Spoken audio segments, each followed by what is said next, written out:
Delegates, take your seats, please. Thanks, Wally Docherty, to make a report from Standing Orders Committee. Good afternoon, Congress. It's hardly necessary for me to inform Congress that we continue to fall behind the schedule in the order of business. Before outlining Standing Orders recommendations for dealing with the backlog of motions, could I make the following points? Congress has debated a number of very important, some would say historic, issues over the past few days. The interest in these debates has meant that they have taken considerably longer than would normally be the case. Congress has also debated a large number of emergency motions on important and urgent topics that it would have been remiss to ignore.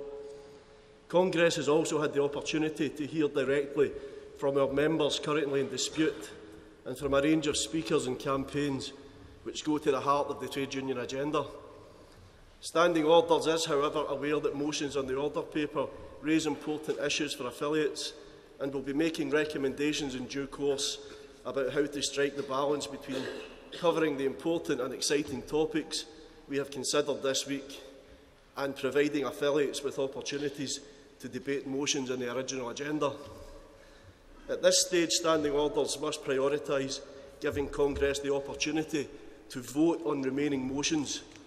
To achieve this, we are proposing three things. Any affiliates who are prepared to formally move their motion should do so. Only proposers and named seconders and supporters will be called to speak, and speaking times will now be reduced to 4 minutes for movers and 2 minutes for seconders.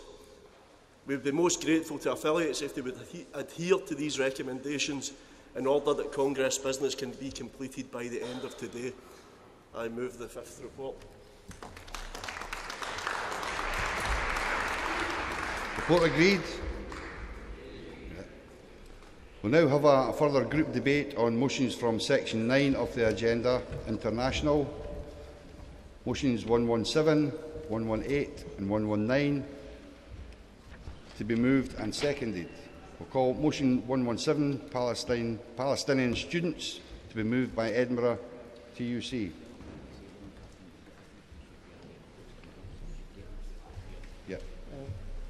And can speakers please be aware of the process that's coming up and when you're due to speak, and be ready. Oops, that'll help.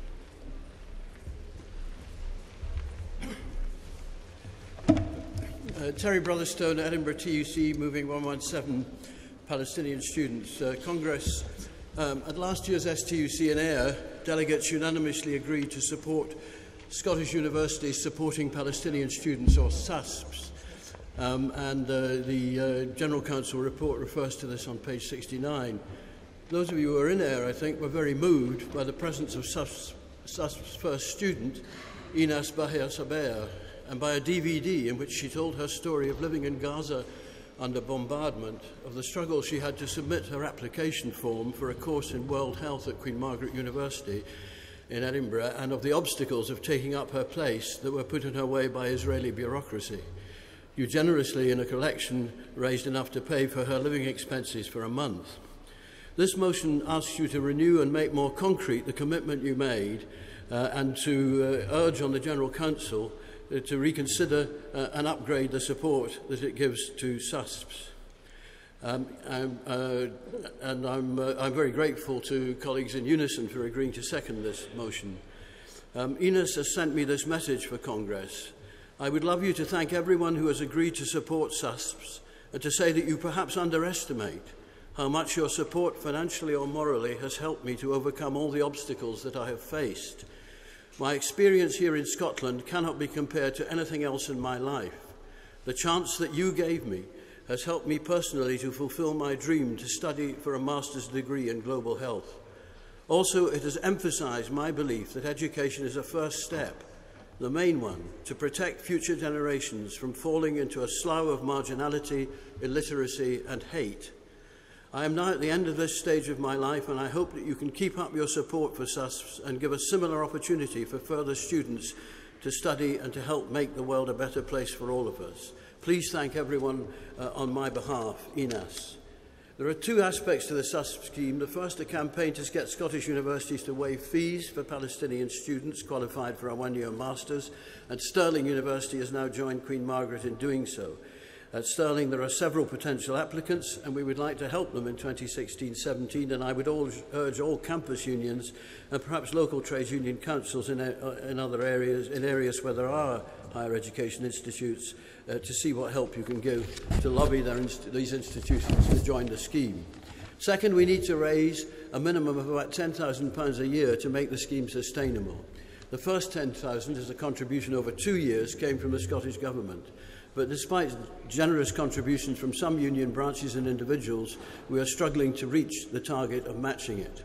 We're very grateful to unions such as UCU, who have included support for SUSPS and its lobbying campaign in their Holyrood election manifesto. We also rethought the scheme in the light of experience and hope to make it more flexible in the ways that it could allow us to offer support to more students. And this we want to discuss again with the General Council. The SUSP Committee is very grateful to STUC and to Dave Moxham in particular for his support. But we hope by proposing this motion and you're passing it, to be empowered to seek further advice and gain more concrete support from the General Council and from affiliates, particularly, though not exclusively, those with a presence in higher education.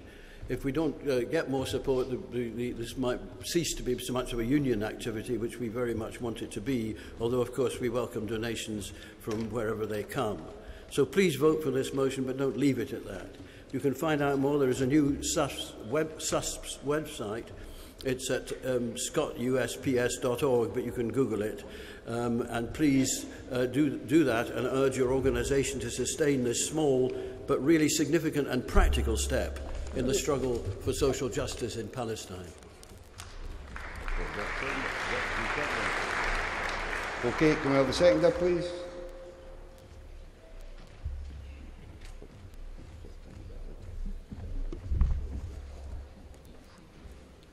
President, Congress, Sam McCarthy, Unison Scotland. I have just recently returned from a Unison delegation to Palestine, where we were able to review the present situation in the occupied territories. The situation is bleak. Settlement buildings have increased at an alarming pace. Palestinian homes are being demolished daily and on a daily occurrence. On top of that, you have to actually pay to have your house demolished. You have to pay for the Israeli government to remove the contents and the rubble, and then you're tossed on the street. Palestinian settlements that remain are being cut off from all resources. Walls are being erected, and this increases daily. Not one wall, many walls. This stops farmers, schools, medical facilities being able to function. We witnessed ambulances being pulled into the road and queued for, and patients were taken out of the ambulance. The sick were being removed and searched. Hebron, where Palestinians are corralled into pens and put behind fences to get to their mosques or go to work. This is just like South Africa, where I was a few years ago. 1,400 workers over the last few months taken in handcuffs into custody for allegedly working without work permits, which the Israeli government won't give them. I could give more examples basically of this blatant discrimination and racial prejudice. There is no longer a two-state solution. That is gone. The STUC must review its policy, as all trade unions must involved in the BDS movement must raise and look at how they're dealing with the Palestinian people. We must also object regarding the Cooperative Bank and their continued attempt to drive out pro-Palestinian groups like the Scottish Palestine Solidarity Camp Group and other groups. We must fight this obscene Israeli government's attempts to drive Palestinian people out of their own country. Support the boycott, support the Palestinian peoples, and end this blatant colonisation. There is more information on the Unison site, and I sent blogs back on a daily basis. We were also nearly knocked down by settlers, basically, when we were in Hebron, but again, that's another story. Please support. Congress, it's not my intention to call seconders up to speak unless they have been listed as seconders. I'll now call motion 118, Palestine, to be moved by Kilmarnock and Loudoun Trades Council.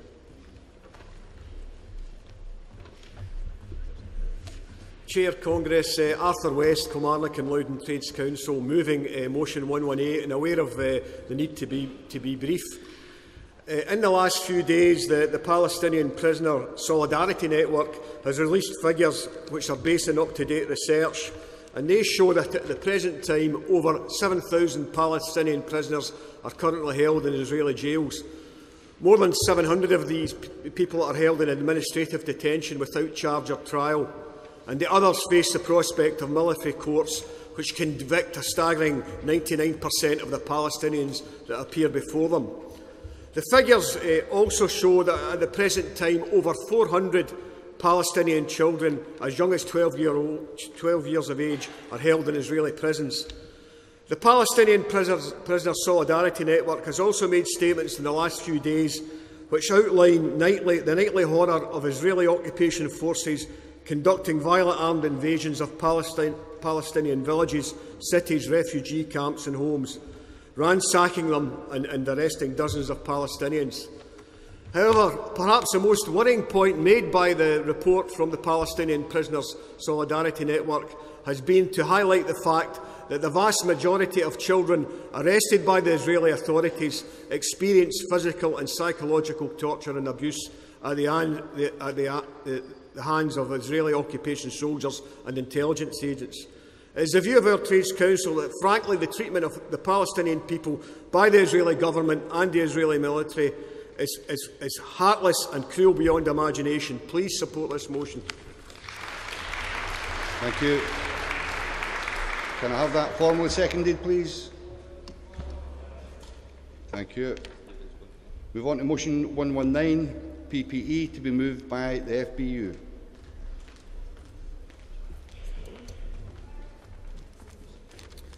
President, Congress, Stephen Thompson, Fire Brigades Union, moving motion 119, personal protective equipment for Palestinian firefighters. Comrades, the FBU have a proud history of supporting our Palestinian firefighter comrades. Part of that was we delivered fire engines from Scotland. We supported Palestinian firefighter visits to Scotland to train these firefighters in core skills, breathing apparatus, water rescue, road traffic collision training. We've trained trainers to cascade the training on the return home to Palestine. A delegation recently returned to Palestine to meet those firefighters we had hosted. And we witnessed the continued use of the fire appliance we delivered, which was good. However, we sadly also witnessed the lack of personal protective equipment in Hebron. This included no fire kit, no gloves, no boots, and these firefighters had to run into fires holding their breath due to having no breathing apparatus sets. That's totally unacceptable in this day and age. So we undertook a campaign and we lobbied Fire and Rescue Services for any available kit. As a result, the FP secured 120 sets of personal protective equipment, 20 breathing apparatus sets, 2 sets of cutting equipment used for collisions, car collisions, and we're still badgering fire services for more. This motion calls for both the Scottish Government and Westminster Government action to secure the safety and protection of Palestinian firefighters. The impact of the continued Israeli military occupation on our Palestinian comrades is horrendous. Violence, intimidation and shootings are a daily occurrence which impacts on the life-saving work these firefighters do. They are continually stopped by the Israeli occupation forces when attending incidents, resulting in unacceptable delays in supporting the public. And even worse, they are shot at by the Israeli occupation forces. International solidarity is vital within our movement, and it is our duty to lobby governments to bring whatever pressure possible to bear on Israel in an attempt to secure the safety and protection of these Palestinian firefighters. We need to seek assurances that the Israeli occupying power will recognise the universal right of firefighters to respond unhindered to emergency incidents as they protect the civilian population they serve. In closing, I'd like to thank my comrade Jim Malone, who is a former FBU official and well known to this Congress, for his work. He recently led the delegation. Jim has just informed me that to get the equipment that we have gathered, we still need to raise £1,200 to secure a container to get the equipment across. So I would ask your delegations and all affiliates here to consider contributing to that money. I move. Thank you. Can I have that seconded formally? Thank you. We'll now move to the votes. Motion 117. All those in favour, please show. Thank you. Any against? No. Any abstentions? No. Motion 117 is carried. Motion 118. All those in favour, please show. Thank you. Any against? No. Any abstentions? No. Motion 118 is carried. Motion 119. All those in favour, please show. Thank you. Any against? No. Any abstentions? No. 119 is carried. Now call motion 120, Solidarity with the Kurds, to be moved by South Lanarkshire and East Kilbride TU. Thanks very much, President. Paul McGarry, South Lanarkshire and East Kilbride Trade Council. Moving motion 120. Phil, yes? Phil, can you stand out there? That mic's not on. Okay, sorry. Just try to help your colleague. We'll take that time. And I don't. I expect I've got on. Come on then, come on. McGarry, South Lanarkshire and East Kilbride Trades Council, moving motion 120 again. Proud to do so, Congress. A couple of things I think is important to convey to you. In early 2015, negotiation between the Turkish government and the Kurdish representatives produced a proposal for a peaceful solution to decades of violence and oppression. Of course, it would have meant the 18-month ceasefire declared by the PKK would have been consolidated. Central to these proposals was Abdullah Öcalan, imprisoned for 17 years and recognised as the leader of the Kurdish movement. He called for a peaceful, democratic solution to years of violence and told the PKK fighters that it was time to lay down their arms. Turkey was on the brink of a peaceful solution to the Kurdish question. However, the proposals were scuppered by the Turkish President Erdogan. He declared there would be no negotiations with the terrorists, which included Kurdish representatives, women activists and others who had actively participated in the negotiations and discussions. A year later, we witnessed violence on a scale not seen before, even in the worst days of the civil war in the 1980s. Kurdish towns in Turkey have been under curfew for weeks on end, and civilians, including women, children and the elderly, have been shot. Houses have been destroyed by aerial bombardment. Why, oh why did this happen? Well, there's two reasons, and I'll tell you what the first one was. The predominantly Kurdish forces in the Syrian region of Rojava fought and defeated ISIS, taking control of large parts of the border with Turkey. Erdogan's government had done nothing to stop ISIS, and he saw this as a threat to Turkey's ambitions to dominate the region. He saw the Kurdish people of Rojava as a greater threat than the barbaric ISIS. We saw the YPG and the women's YPGI forces were defending democratic and secular administrations, while ISIS imposed dark age slavery and murderous oppression of all minorities. Secondly, the success of the pro-Kurdish HDP in getting 83 MPs elected, with 13% of the national vote in the June general election, which robbed Erdogan's AKP ruling party of their parliamentary majority and dashed their hopes of securing a mandate to change the constitution and to give Erdogan's greater and stronger powers. These two factors are the key issues to understand Erdogan and the AKP's policy. There was violence by ISIS and other forces targeting HDP activists before and during the election.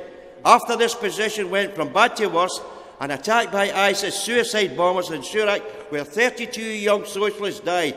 Thereby, Erdogan declared war against the terrorists.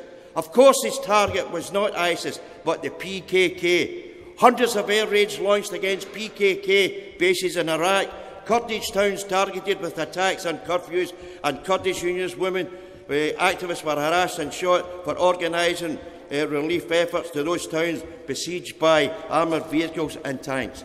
Congress, I could go on all day, but of course time doesn't allow to do that.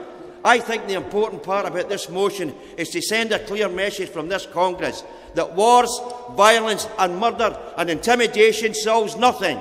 Let's continue to campaign for the peace process and to free Abdullah Öcalan from prison. Let's write to the Minister, Erdogan, and tell him, no, demand to restart the peace processes and negotiations, and to support and encourage trade union links with the Scottish Solidarity campaigns that has been established. Democracy for the peace process is worth fighting for in any country, and I urge you, colleagues, to support this motion. Thank you. We have no listed seconder. Can I have that formally? Thank you. We'll go to the vote. All those in favour, please show. Thank you. Any against? No. Any abstentions? No. Motion 120 is carried. Congress, I'm now going to ask you to adopt the General Council's report on International, Chapter 9, pages 69 to 72. Does Congress agree? Council report? Agreed. Thank you. Now going to take the following motions on the economy, section 2 of the agenda, and a group debate. Motions 11, 12 and 13. Call motion 11. Can I have South Lanarkshire and East Kilbride TUC to move?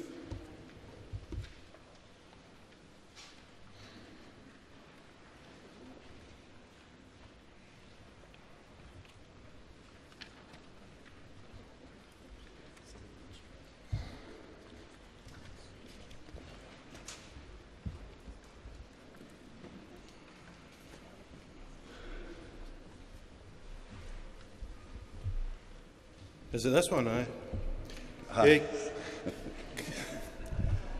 Sorry, Phil. Craig Lundy, South Lanarkshire and East Kilbride Trades Council, moving motion 11. Comrades, the 21st session of the Conference of the Parties to the United Nations Framework Convention on Climate Change took place in Paris between 30th November and 11th of December 2015. Thankfully, it's usually referred to with the term COP21, or by its outcome, the Paris Agreement.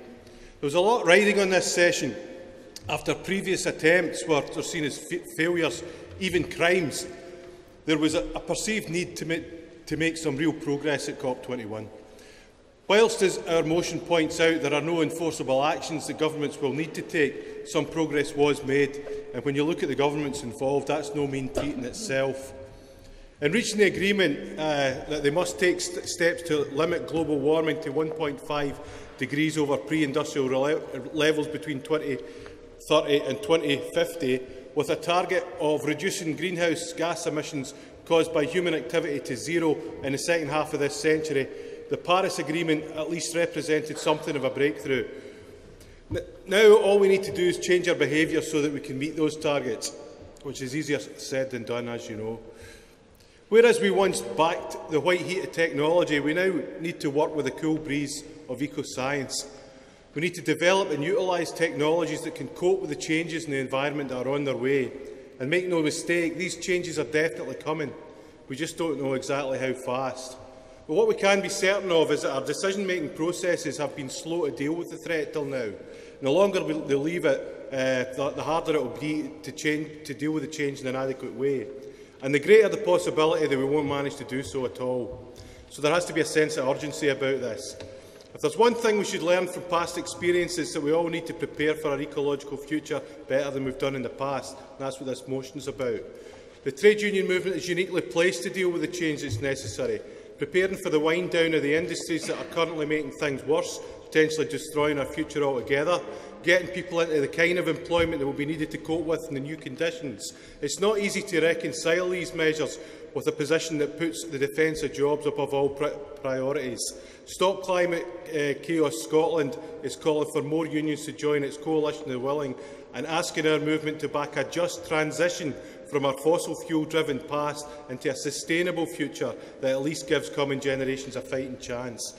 In order to achieve this just transition, we'll need to meet the challenge set by the current crisis of investment, referred to by some as an investment strike, where neoliberalism set the rules that only venture capitalists and existing businesses are legitimate sources of investment, and where these sources are profoundly risk-averse, demanding a guaranteed return on their investment. Well, we need to be prepared to challenge the view that all jobs are good jobs, whilst ensuring that there's a permanent task force, to provide a transition to alternative employment. 1 million climate jobs is our initial goal.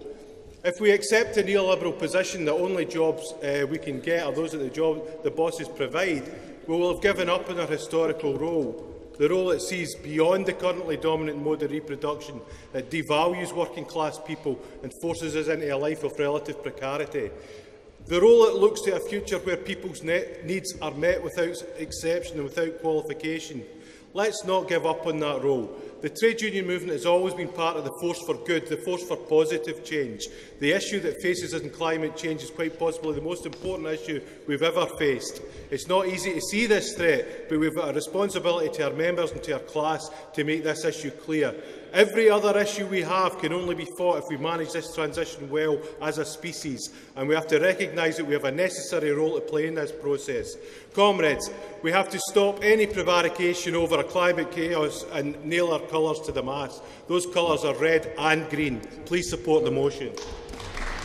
Thank you. I have no listed seconder. Can I have that formally? Formally, thank you. Now call motion 12, and can I have the GMB to move?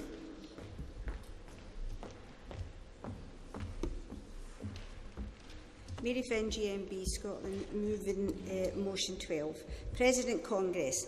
Over the next decade, energy prices are set to skyrocket to fund progress on low carbon and social policies. GMB believes that there has been insufficient debate on the future rise of the energy, with particular regard to who is paying for them, who is benefiting and who is set to benefit from the current system. Levies on bills are already projected to more than double through this Parliament to 2020. It is further expected that the levies for low carbon will have to almost quadruple through to 2030, according to the Committee on Climate Change, in order to meet increased costs which affects lower income households. The current funding and subsidy system in place regarding renewable energy is a more regressive form of taxation than the poll tax. It results in lower income groups paying a far larger contribution relative to their income than more affluent households. It is not right that, as I speak, working-class families in Scotland are paying through the nose to fatten up the accounts of hedge fund owners and foreign aristocrats who are the current benefactors. On top of this, 63% of the subsidies that were levied from energy bills to support onshore wind were paid to foreign-owned companies. They are German-made, brought to the UK in Dutch ships and put together with Chinese cable. All this could be built in the UK on behalf of the UK public. More than half of the subsidies that the UK bill payers contributed through levies primarily benefited companies owned by foreign governments. Out of the 10 companies involved in wind energy in Scotland, only 2 are UK-based. Companies such as Iberdrola, a Spanish-owned company, generated a profit of £117 million last year alone. They were followed by RWEAJ, a German operator who went away with over £30 million, and Fred Olsen Renewables AS, a Norwegian company, who made in excess of £21 million, and the list goes on. No one can argue that these companies are cleaning up, but the GMB argue that the clean-up in the renewable sector should be focused on the environmental side and not the scandalous profiteering by the way of cleaning up the pockets of the Scotland working-class families. GMB is therefore calling for the nationalisation of the renewable wind industries in Scotland and across the UK, so that the industrial and financial benefits of these developments are captured and shared by those in Scotland and the UK. Thank you. Thank you. I have no seconder listed. Can I have that formally? Thank you. Call motion 13 to be moved by Paisley and District TUC. Congress President Robert Parker, Paisley TUC. Seems like only last year, but it was 10 years ago that I was standing here discussing this issue. Back then we were debating whether or not the science was right. Now most accept that the science is and was right. Yet you still get deniers like Nigel Lawson, although I think that might be more to do with his chairmanship of East European coal mining business.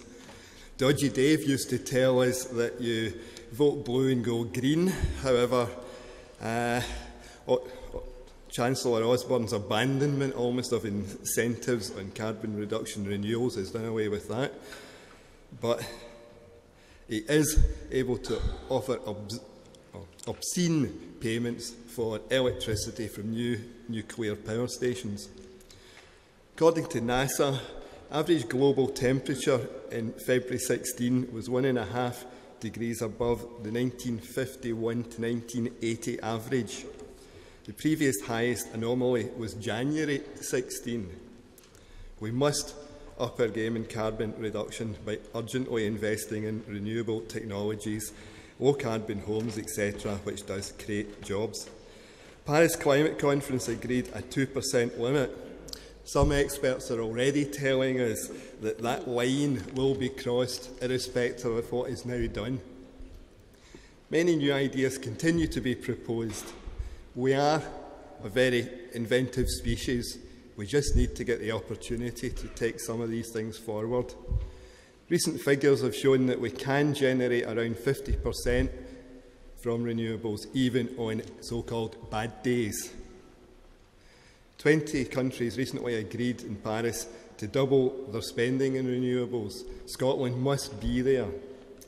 In 2015, generation covered 97% of homes and 41% of our requirements overall.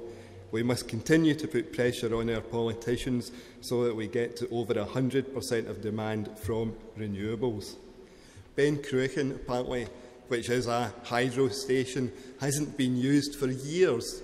So if that was put into the grid, our demand out with renewables would have been even less. Well-paid jobs can be created. There's total underinvestment at the moment in tidal schemes, and that does create a lot of engineering jobs. We don't want to be falling behind in this area. Comrades, please support the 3 motions. Thank you. Thank you. Having a listed seconder, can I have that formally, please? Formally. Thank you. I'd now like to call on Satnam Nair to make a statement on behalf of the General Council on motion 12. 11 and 12, sorry. Conference. The General Council position is to support motion 13 and remit motions 11 and 12. The reasons for this centre on the STUC's long-standing and strong commitment to a balanced energy policy, one that's based on diversity of fuel sources and is focused on achieving 3 key objectives: security of supply, emissions reduction and affordable energy for all. Support for a balanced energy policy has been confirmed regularly by this Congress. It's a policy that has unified the energy unions and enjoyed the enthusiastic endorsement of the General Council. By definition, it is an approach to energy policy which shuns placing undue emphasis on one energy technology to the exclusion of others.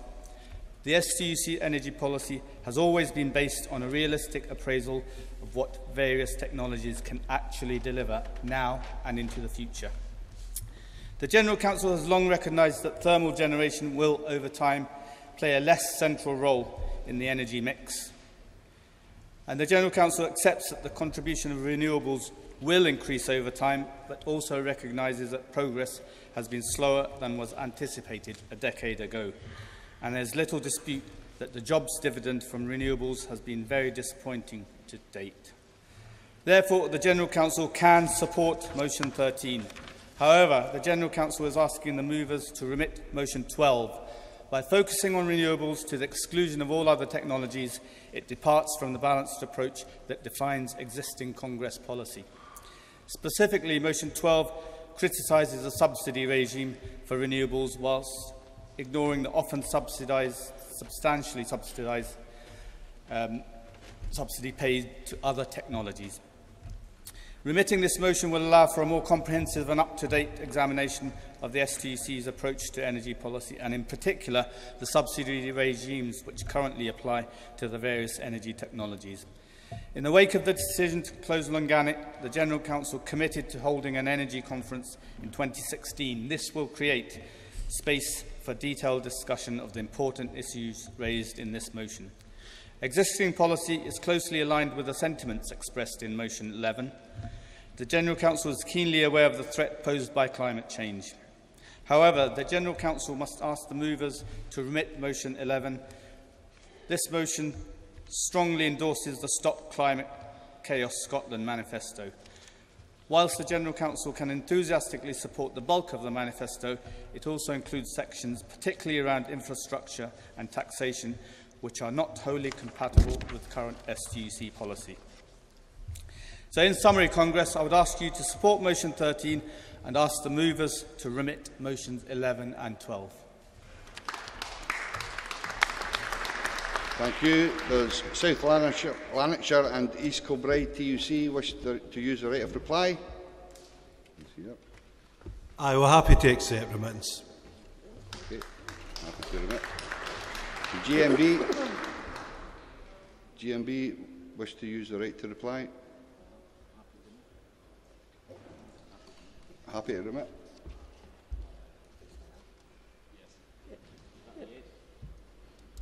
GMB happy to remit Motion 12? Thank you. Go to the vote for Motion 13. All those in favour, please show. Thank you. Any against? No. Any abstentions? No. Motion 13 is carried.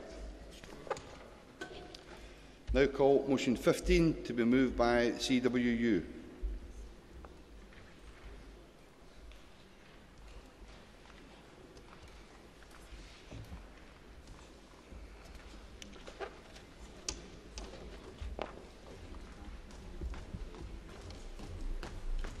And could Midlothian TUC be ready to move the next one?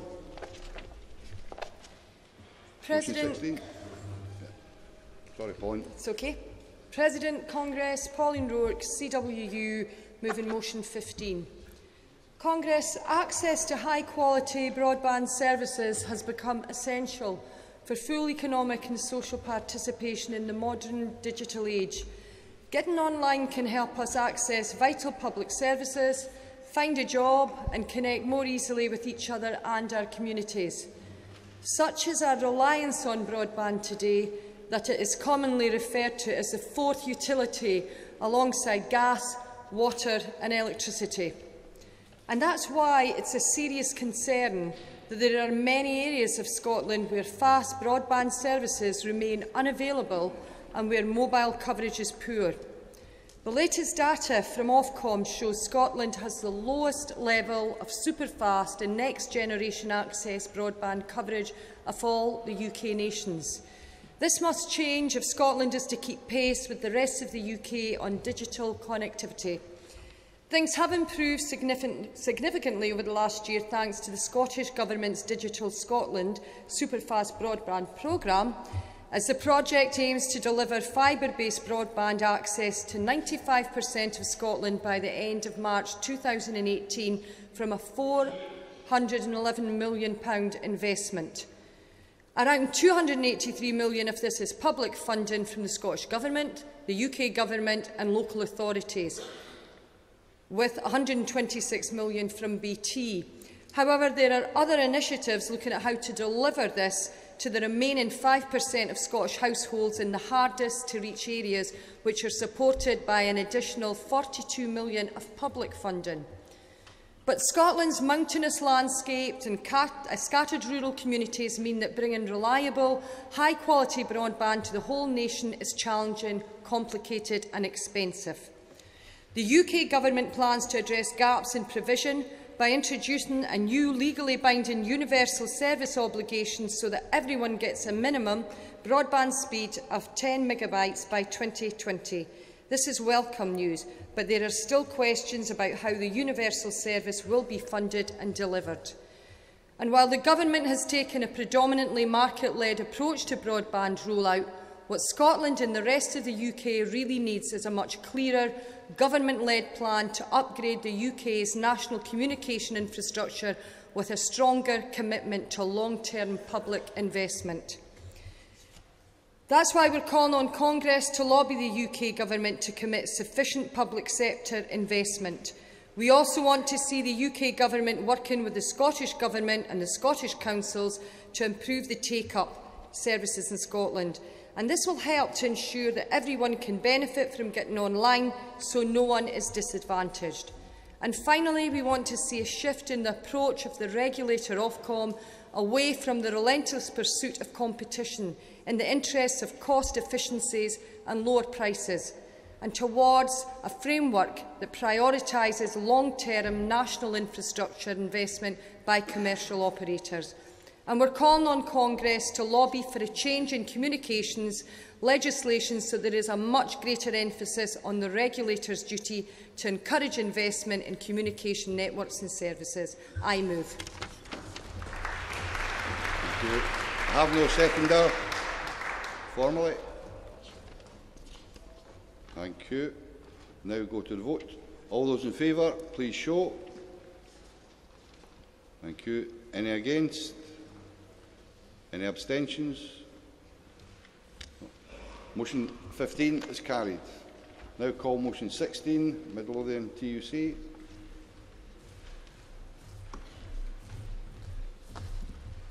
President, Congress. Rab Patterson, Midlothian Trade Union Council, moving motion 16 and promising to be brief. The Cooperative Bank has long had a reputation as an ethical bank. Because of this, many solidarity, human rights and charitable groups have banked with it. The bank's ethical policy states that promoting human rights and equality is one of the pillars of our ethical values. However, in 2013, bondholders took control of the bank, turning long-term sole owners, the cooperative group, into minority shareholders with only a 20% in business.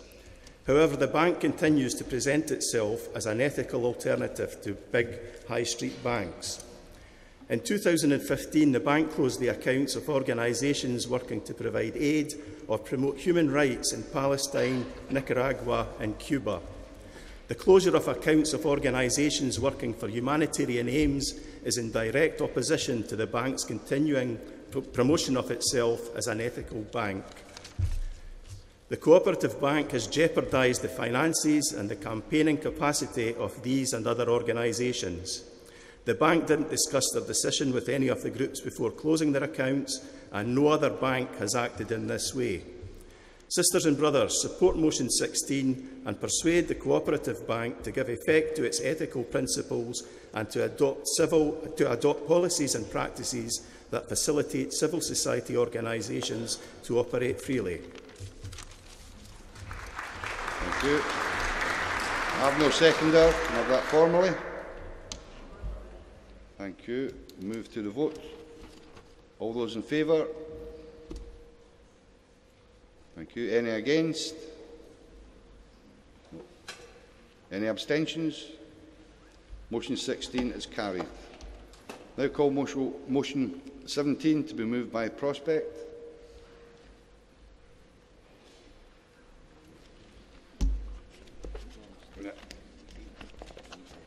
Yeah. Colleagues, can you please be ready to, if you're moving a motion?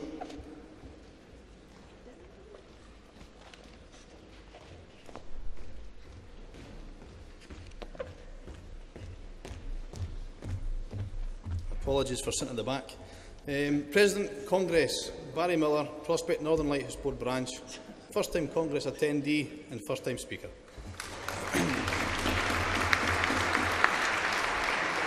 Proposing motion 17, Heritage. Today we're in Dundee, the city of discovery. And like most towns and cities throughout Scotland, Dundee has a rich history and supports its heritage. Simply look at the developments along the waterfront, many of them being built to celebrate the culture and heritage of Dundee. UNESCO appreciates the importance of history and heritage, and Monday was UNESCO World Heritage Day. Many of Scotland's significant cultural and heritage assets are now under threat as budgets within the sector are cut. with public bodies increasingly having to make up the shortfall by raising funds from other sources. These reductions once again threaten the principle of free universal access to our national collections. Government funding for the UK's museums, galleries and heritage has been reduced by 30% since 2010. Prospect believes that they should be valued and championed, not under-resourced and threatened. Figures show that for every £1 the government invests in heritage, the economy benefits in a return of around £5. Heritage professionals are highly educated, creative people who enable society to connect its past with its present. A failure to grasp the importance of heritage is a failure to understand the wisdom that heritage offers society. Visit Britain highlights the pivotal role of heritage to the prosperity of the nation. Tourism is the UK's 5th largest industry and one of our largest earners of foreign exchange. Heritage provides a hub for local economies, especially in rural areas, attracting retail, hospitality, horticulture and media. Studies show that people participating in heritage, culture and the arts are physically and mentally healthier. Congress, please support this motion. Thank you. Thank you. Do we have PCS to second the motion? Chair Conference, Cheryl Gedling, on behalf of PCS. Delighted to second the motion. We'll do this briefly, but it's really good to have some good news to share with you. We were delighted last Friday to sign a deal that resolved a long-running dispute with the National Museums of Scotland based in Edinburgh, triggered by the arbitrary withdrawal of weekend working allowances for some of our lowest paid members. This deal means that our members will get immediate wage rises from £220 to £1,630, with the lowest paid getting the most. Most of our members will also get 5-year buyout payments, ranging from £600 to £15,000 conference, yes, £15,000 of a compensation payment.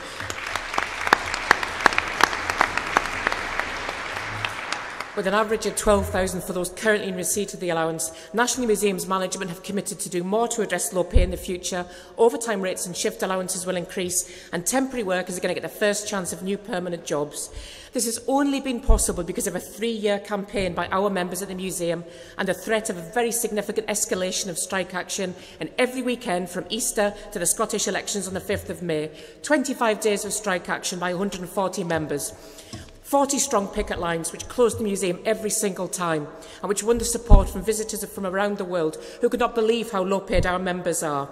And all the way through this dispute, what has been truly inspiring is a solidarity shown by those members who still get the weekend allowance, standing resolute, shoulder to shoulder with their newer colleagues who are not receiving it. This deal and the gains that we've made and the disputes we've heard about yesterday, and the speakers talking about the anti-trade union bill, and by the Justice for Jani's dispute here today, does inspire us, gives us all hope. When we expose and oppose the attacks in the name of austerity, we can win, and we do win. Thank you. We'll move to the vote.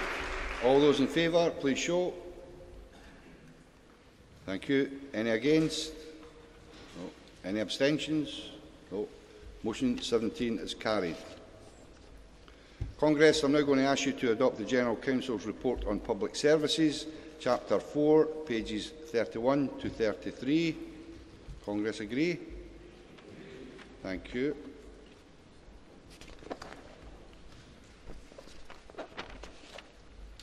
Now calling PCS to move emergency motion A, covering emergency motions 6 and 7.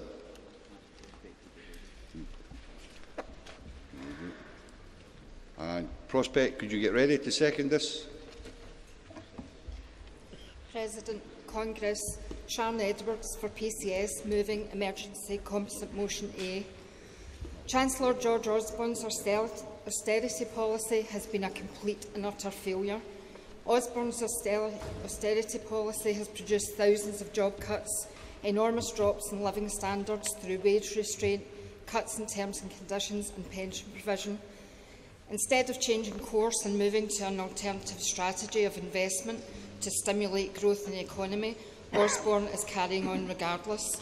And the Comprehensive Spending Review in 2015 heralded a fresh round of cuts on already hard-pressed public servants in order to support a policy that is a proven failure. Within the civil service, as a result of the austerity policy during the 5-year term of the coalition government, we saw thousands of job cuts, office closures, pay restraint, privatisation, cuts in redundancy pay and pension provision, and the tearing up of terms and conditions. On the 5th of February, the Treasury launched a consultation on reforms to public sector exit payments. This was swiftly followed by a Cabinet Office launch on the 8th of February of a consultation on reform of the Civil Service Compensation Scheme. The consultation documents represent further attack by the Tories on the terms and conditions of ordinary workers under the cloak of austerity. The objectives of both these consultations is to reduce all payouts for redundancy. As part of our opposition to the Government's agenda, PCS has long argued that the best way to defend workers is a coordinated response across the trade union movement, including coordinated industrial action. We will continue to press for such action. In 2010, when the Government attacked our members' redundancy entitlements, PCS refused to sign up to the terms. A number of other unions did agree the reduced terms. The words of Francis Maud now clearly ring hollow, and PCS's stance in defence of our members' terms and conditions has been fully vindicated.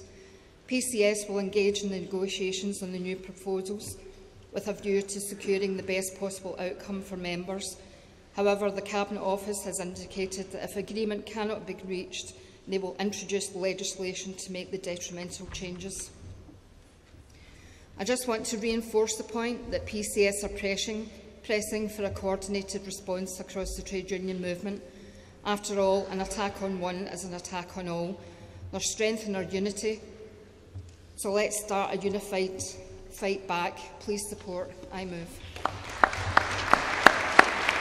Prospect to second, please.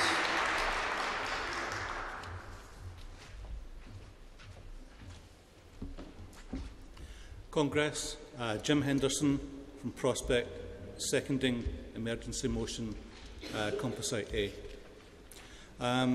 There's been a recurring theme running through this conference this week, that of government cuts and attacks.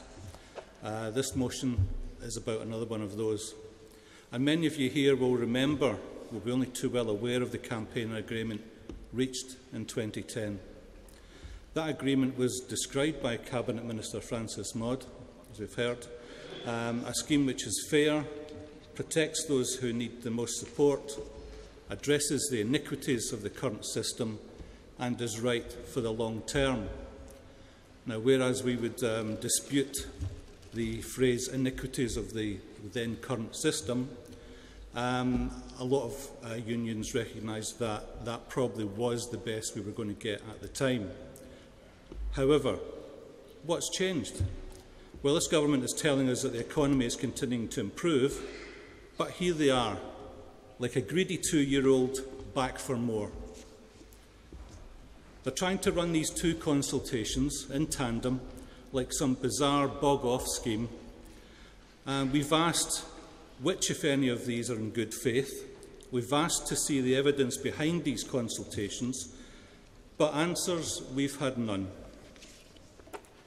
Congress running these consultations together is either an example of stunning ineptitude or simply a tactic to muddy the waters, play one off against the other, and nothing but a cynical attempt to unpick the agreements reached back in 2010. It makes me ask the question, how much is an agreement with this government actually worth? I think the answer, we'll all agree, is absolutely nothing. Government proposals include reduction in the tariff used to calculate exit payments. Can you finish, Delegate? I will do. Congress, please, I urge you to support this motion and the actions included in it. Thank you. Thank you. We'll now move to the vote. All those in favour, please show. Any against? No. Any abstentions? No. Emergency Compensate A is carried. We'll now take motions on the economy, section 2 of the agenda. I'll call composite F, covering motions 18 and 19, to be moved by the Musicians' Union.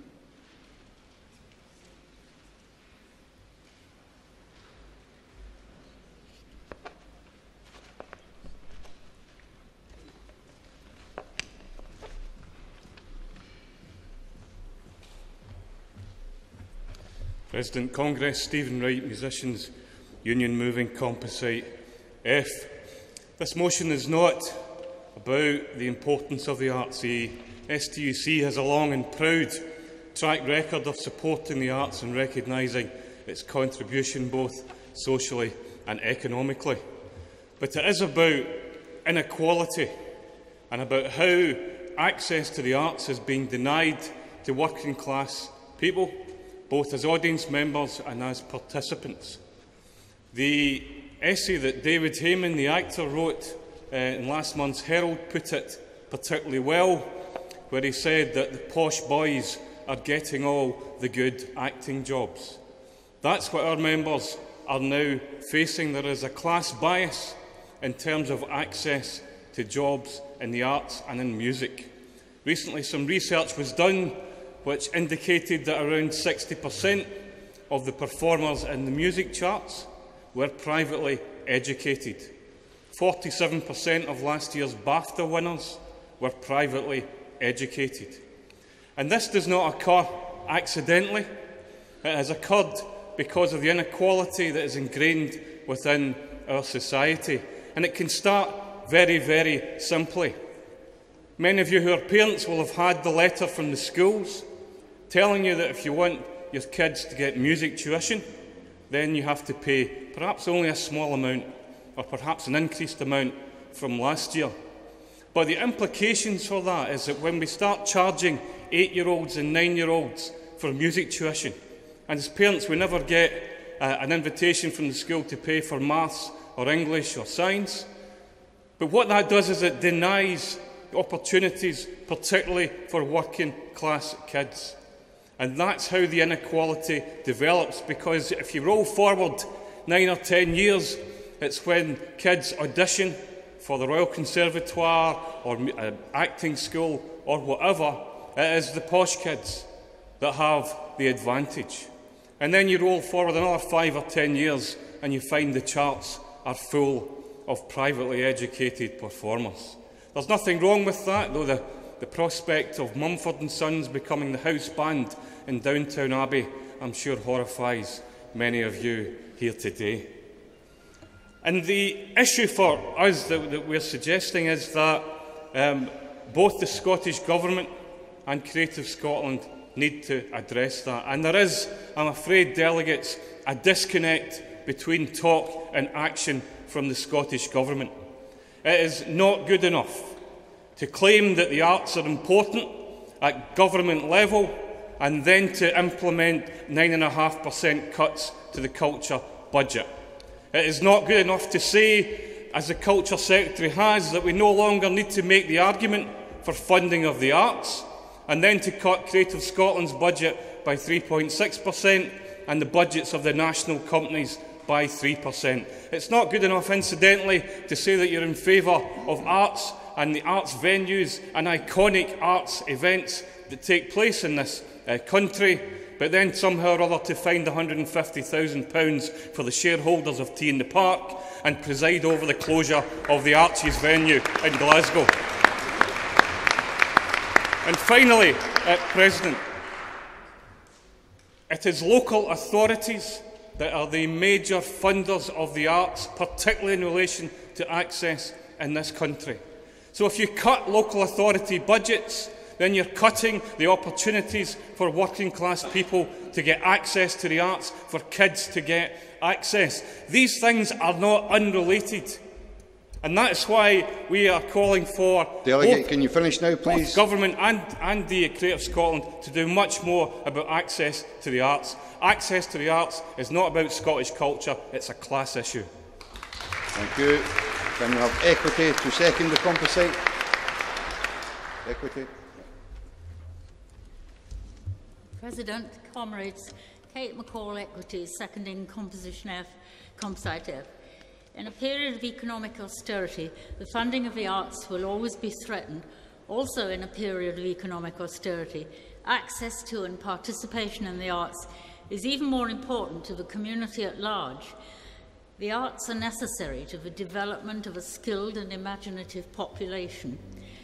Scotland has a high profile in the expressive arts, both at home and abroad. To maintain this, access to education in the arts is vital. Money invested in the arts education is money well spent, as it can be proved by the £3.7 billion contributed annually to the Scottish economy by the creative industries and by the 71,800 jobs created in the sector. Without arts education for all, regardless of the individual's financial situation, these jobs will dwindle, as my comrade said, to a few hundred jobs for the posh boys and a proliferation of amateurs. Therefore, it is really vital that all young people have access to and participate in the expressive arts throughout their formal education. Please support. Thank you. We'll now move to the vote. All those in favour, please show. Thank you. Any against? No. Any abstentions? No. Composite F is carried. Now call on Composite G, covering motions 20 and 21 and amendment. And can I ask Beck to move? Comrades, Andrew McMillan, Beck2. It's my honour to address you today as a representative of Beck2 and also on behalf of Equity.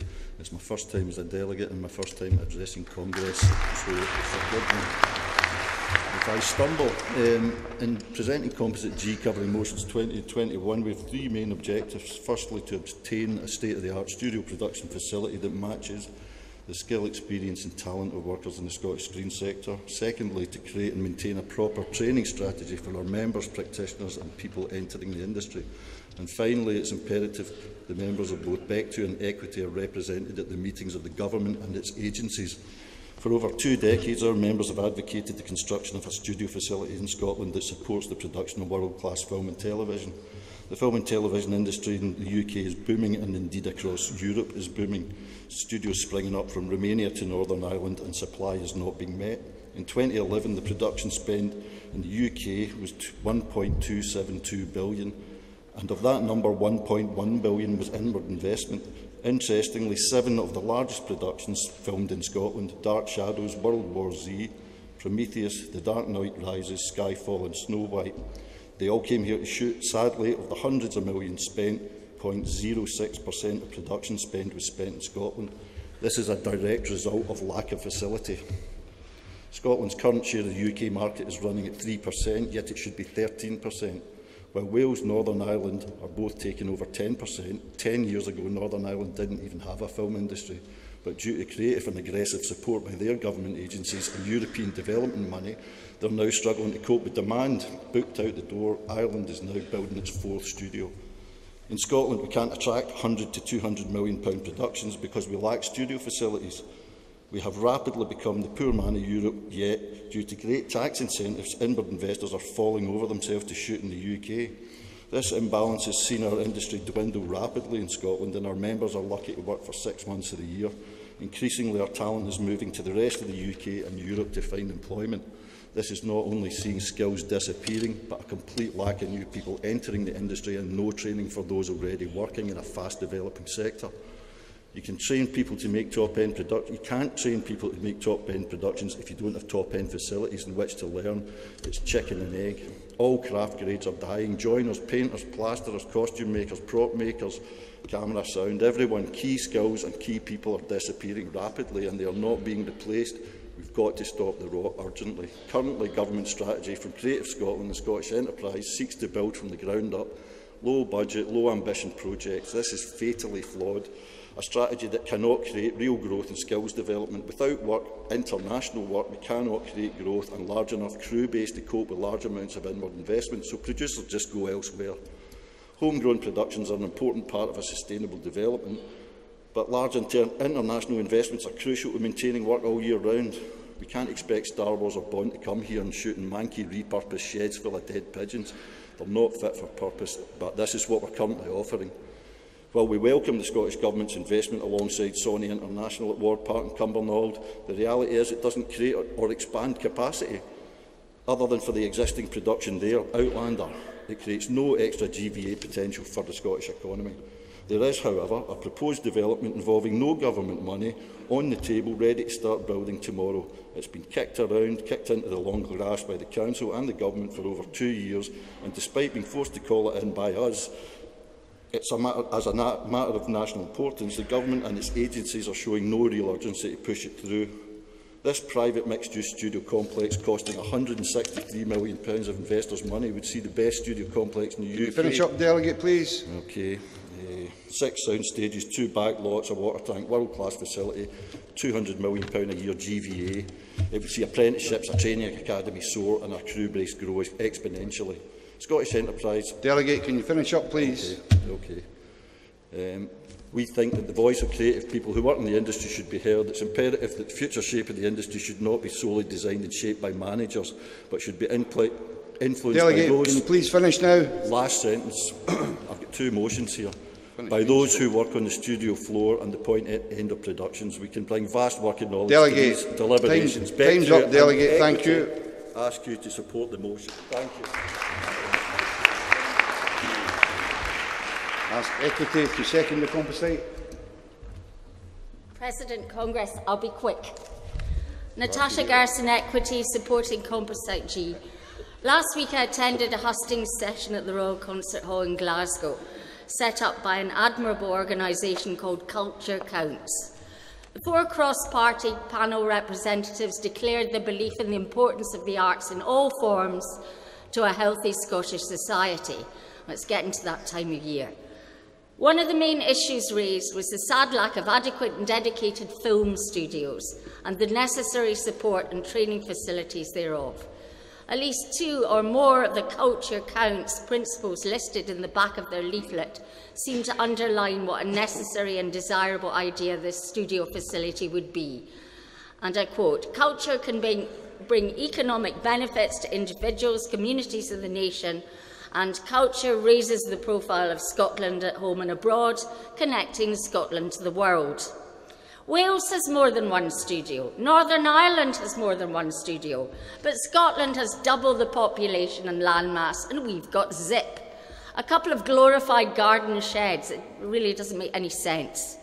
My colleague from Bectu has already explained the friction, obfuscation and procrastination over issues of planning, funding and locations which have surrounded and as yet prevented the realisation of this long-desired facility, so I won't go into that. It's simple. A dedicated film studio or studios in Scotland should not just be a pipe dream. It should be viewed as an urgent necessity. We have the talent, let's not waste it, let's make it happen. Thank you. Thank you. We'll now move to the vote. All those in favour? Thank you. Any against? No. Any abstentions? No. Composite G is carried. Congress, I'm pleased to announce the news that another group of workers who have undertaken industrial action have today secured a significant result. Community Safety Glasgow staff, members of Unison Scotland, have just secured a pay rise amounting to an average additional 25% in pay.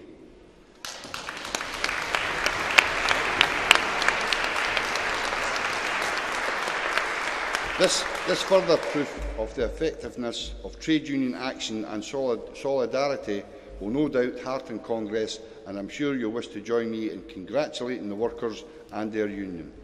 Well done. Thank you.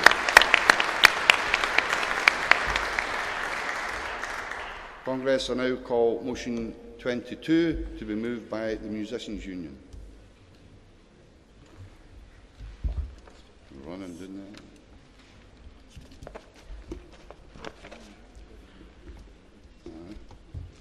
Yep. NUJ, get ready, please. Thank you, President. Congress. I address you today as a first-time delegate and a first-time speaker.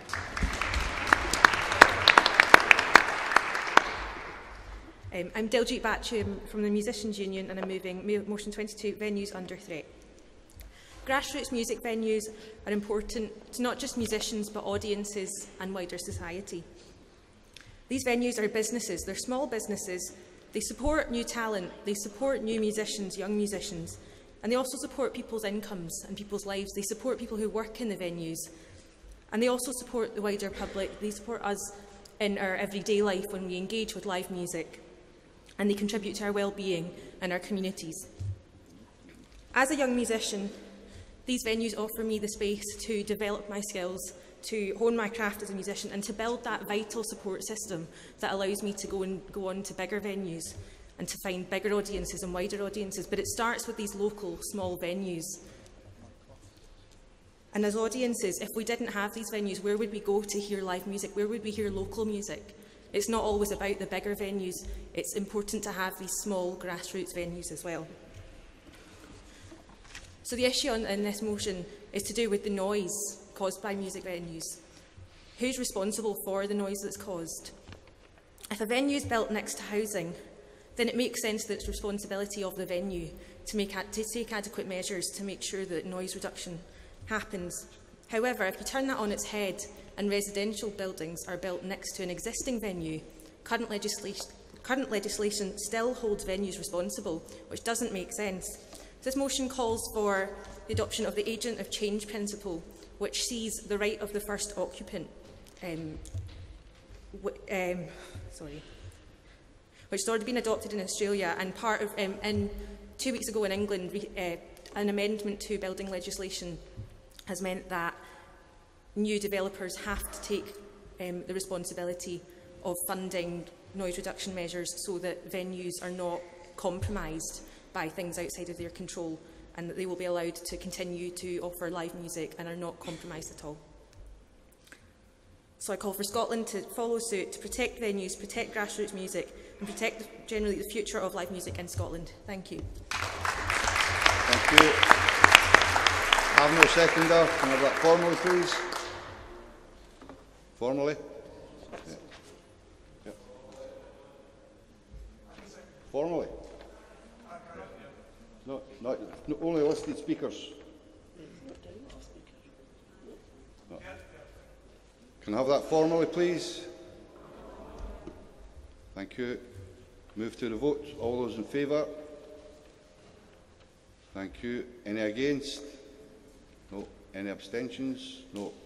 Motion 22 is carried. Now call Composite H, covering motions 23 and 24. NUJ to move.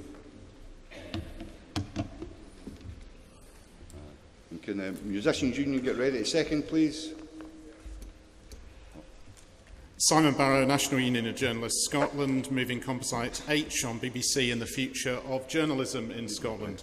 Congress, whatever arguments we trade unionists may have with sections of the press, there is no doubt that the maintenance of a diverse, independent national media with a significant public service component at its core is essential to a functioning democracy, and it's also vital to the livelihoods of many thousands of workers.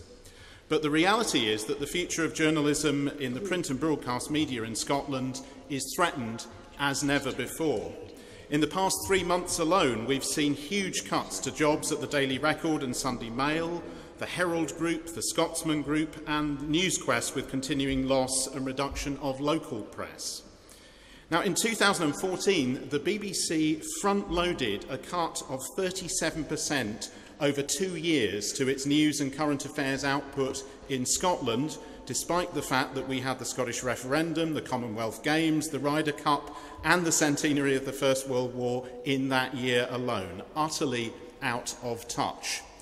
Further cuts have continued, and the fallout at the BBC in Scotland is immense pressure and stress for staff, loss of quality and big questions about balanced coverage. BBC senior management have caved in to threats from a Tory government hell-bent on slashing expenditure on broadcasting. It's disgraceful that the BBC is taking on the cost of pensioners' licence fees off the government in the forlorn hope that this will fend off further attacks. Scotland continues to be hit disproportionately by this squeeze and the shambles of the licence fee negotiations. The ability of quality journalism to hold the Scottish Government, local authorities, courts and business interests to account is being seriously compromised. In fact, BBC management in Scotland and the joint unions, NUJ, BEC2, Musicians Union, Equity and the Writers Guild, are making similar proposals to increase resources for BBC services here. These are being ignored or resisted in London. This composite condemns the destructive culture of cuts and underfunding. It seeks rigorous examination of issues of bias and imbalance, and crucially, it proposes a review conference on the future of the Scottish media to bring together all concerned, including unions, to look at ownership, investment and new economic models for our media. Colleagues, past STUC motions have led to constructive engagement with the Scottish Government's Education and Culture Committee, which has begun to hold the BBC to account. But we can't stop here. Further action is vital to save our national media. Please support this composite. Thank you. Give a seconder, please. President, Congress, comrades, Rab Noakes, Musicians Union, seconding the motion before you, Composite H. I speak in particular to the conduct of the BBC in terms of the corporation's editorial policy regarding its coverage of trade union matters. When I hear a Tory politician on the Today programme refer to pressure groups such as trade unions, I rather shrug my shoulders, knowing that it's highly unlikely a Tory would acknowledge all that trade unions have done for our society. What I am angered to hear, though, is BBC presenters letting such stupid, ignorant comments go by unchallenged and in turn encouraging such damaging inaccuracies to be the accepted view. That broadcaster's obsession with business matters is completely out of hand and disproportionate. The abilities of the great and the good in business are lauded at every turn, and I'm being encouraged by broadcasters to find this acceptable and commendable. Well, enough, I say. Other editorial matters may seem more trivial, but merit note just the same. On BBC Radio 4's consumer programme, You and Yours, on Wednesday the 13th of April, the opening item was Tesco's improved financial performance. Tesco, for heaven's sake, I ask you. There is no evidence of a particularly Scottish angle in this, but perhaps many of us have or can have a bit more access to the media here, and perhaps we can generate fresh initiatives which can apply influence. We need the BBC to explain why, with its long-standing stated commitment to impartiality, this extremely disproportionate coverage and this devaluation of trade unionism continues. We want to be equitably respected, not merely tolerated. So let's apply some pressure. Let's lobby to get some balanced coverage from our publicly funded public service broadcaster. It is a right, it's our right under any assessment of equality. Thank you. Thank you. We'll move to the vote. All those in favour? Thank you. Any against? No. Any abstentions? No. Composite H is carried. Congress will now take motions on transport, section 3 of the agenda. I'll call motion 27 to be moved by Nautilus International.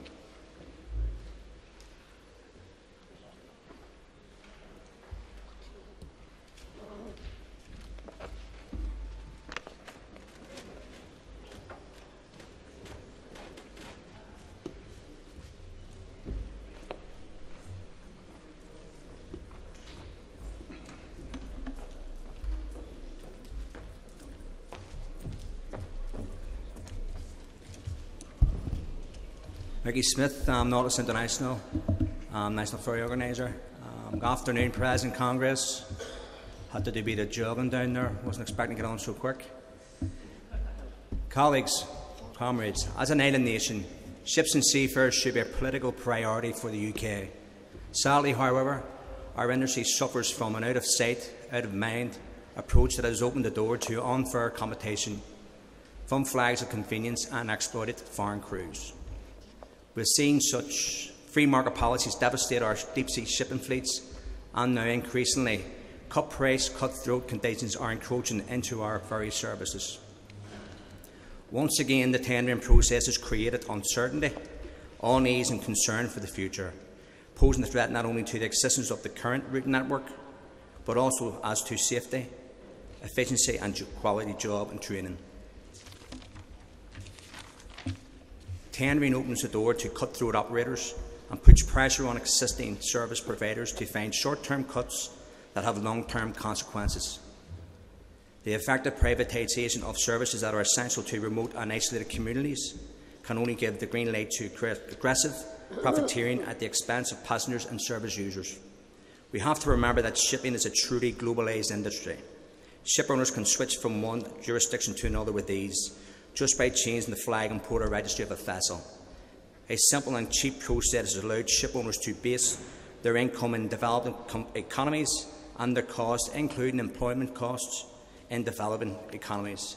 In the UK, the legal loopholes surrounding the application of the National Minimum Wage, now Living Wage, Work Permit and Equality Act requirements to seafarers allows many companies to adopt a competition strategy based on, quite simply, exploitation, discrimination and social dumping, with the sort of vicious competition is now commonplace worldwide, creeping into the European ferry sector.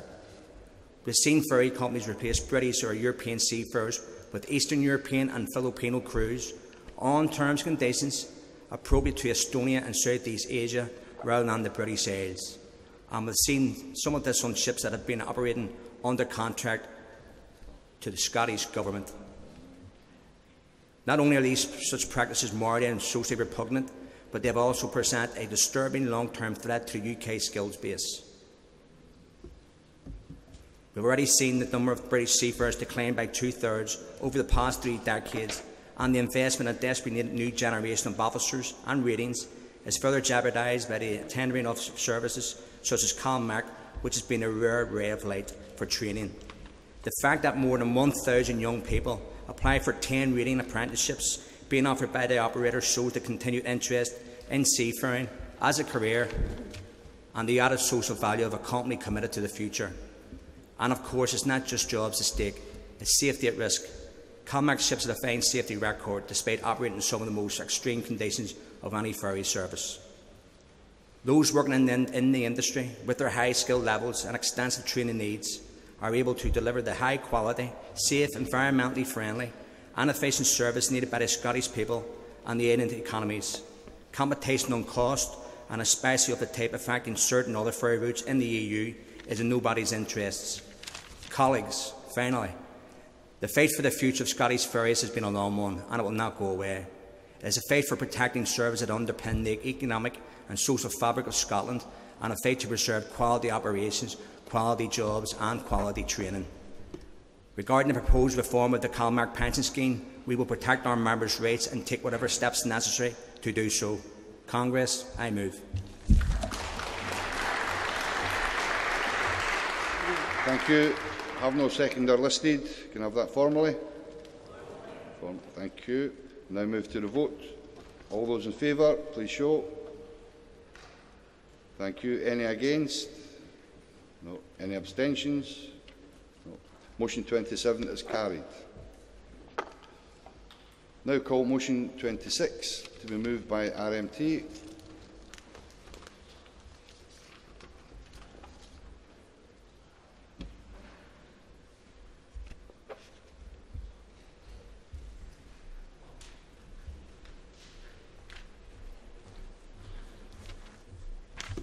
Comrade Chair and comrades, Gordon Martin, RMT, moving motion 26, Scottish Ferries.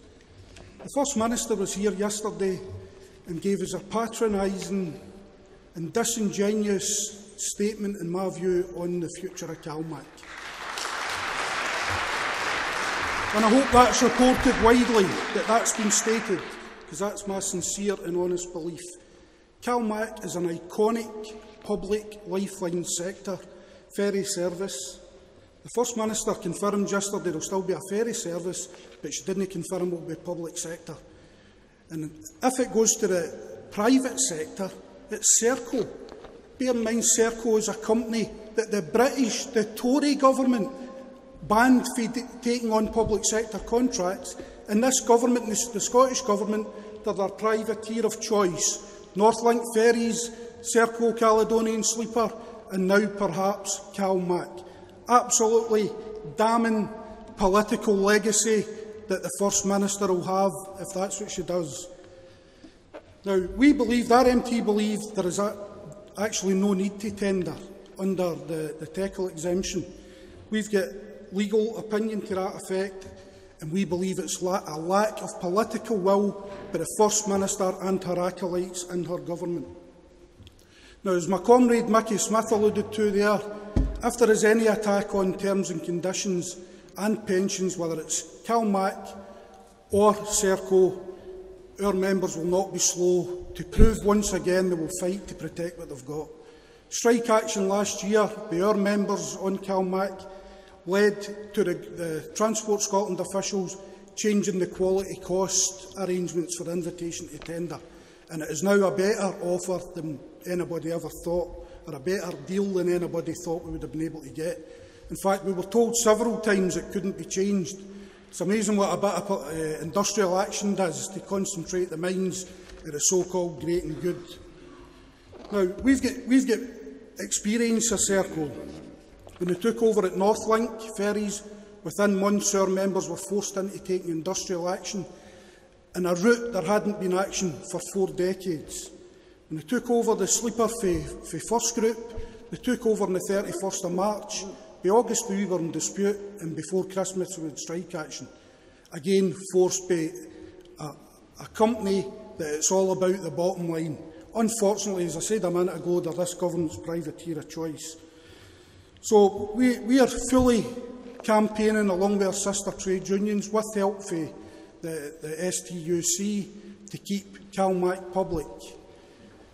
This is a lifeline service, and if Serco get it, the lifeline element of it will still be there, but it will be driven by the bottom line, by profit. CalMac return money every single year to the Scottish Government. Serco will still do that, but it will be reduced because they'll have their profit margin built in. So please support this motion. Please do everything you can. We're in the middle of an election period, in case you hadn't noticed. And there'll be hustings meetings, and particularly up and down the west coast of Scotland. If people from across this great movement of ours can get to hustings meetings and put pressure on politicians of all colours, including the tartan Tories, to keep CalMac public, it would be greatly appreciated. You'll be doing the movement a service, our members a service, and the travelling public and the islanders who rely on this to get to and from hospital appointments, etc. I move a motion. Please support. We have no seconder. Can I have that formally? Thank you. We'll move to the vote. All those in favour, please show. Thank you. Any against? No. Any abstentions? No. Motion 26 is carried. Now call motion 25 to be moved by Prospect. Yeah. Can PCS come down and be ready to make the amendment?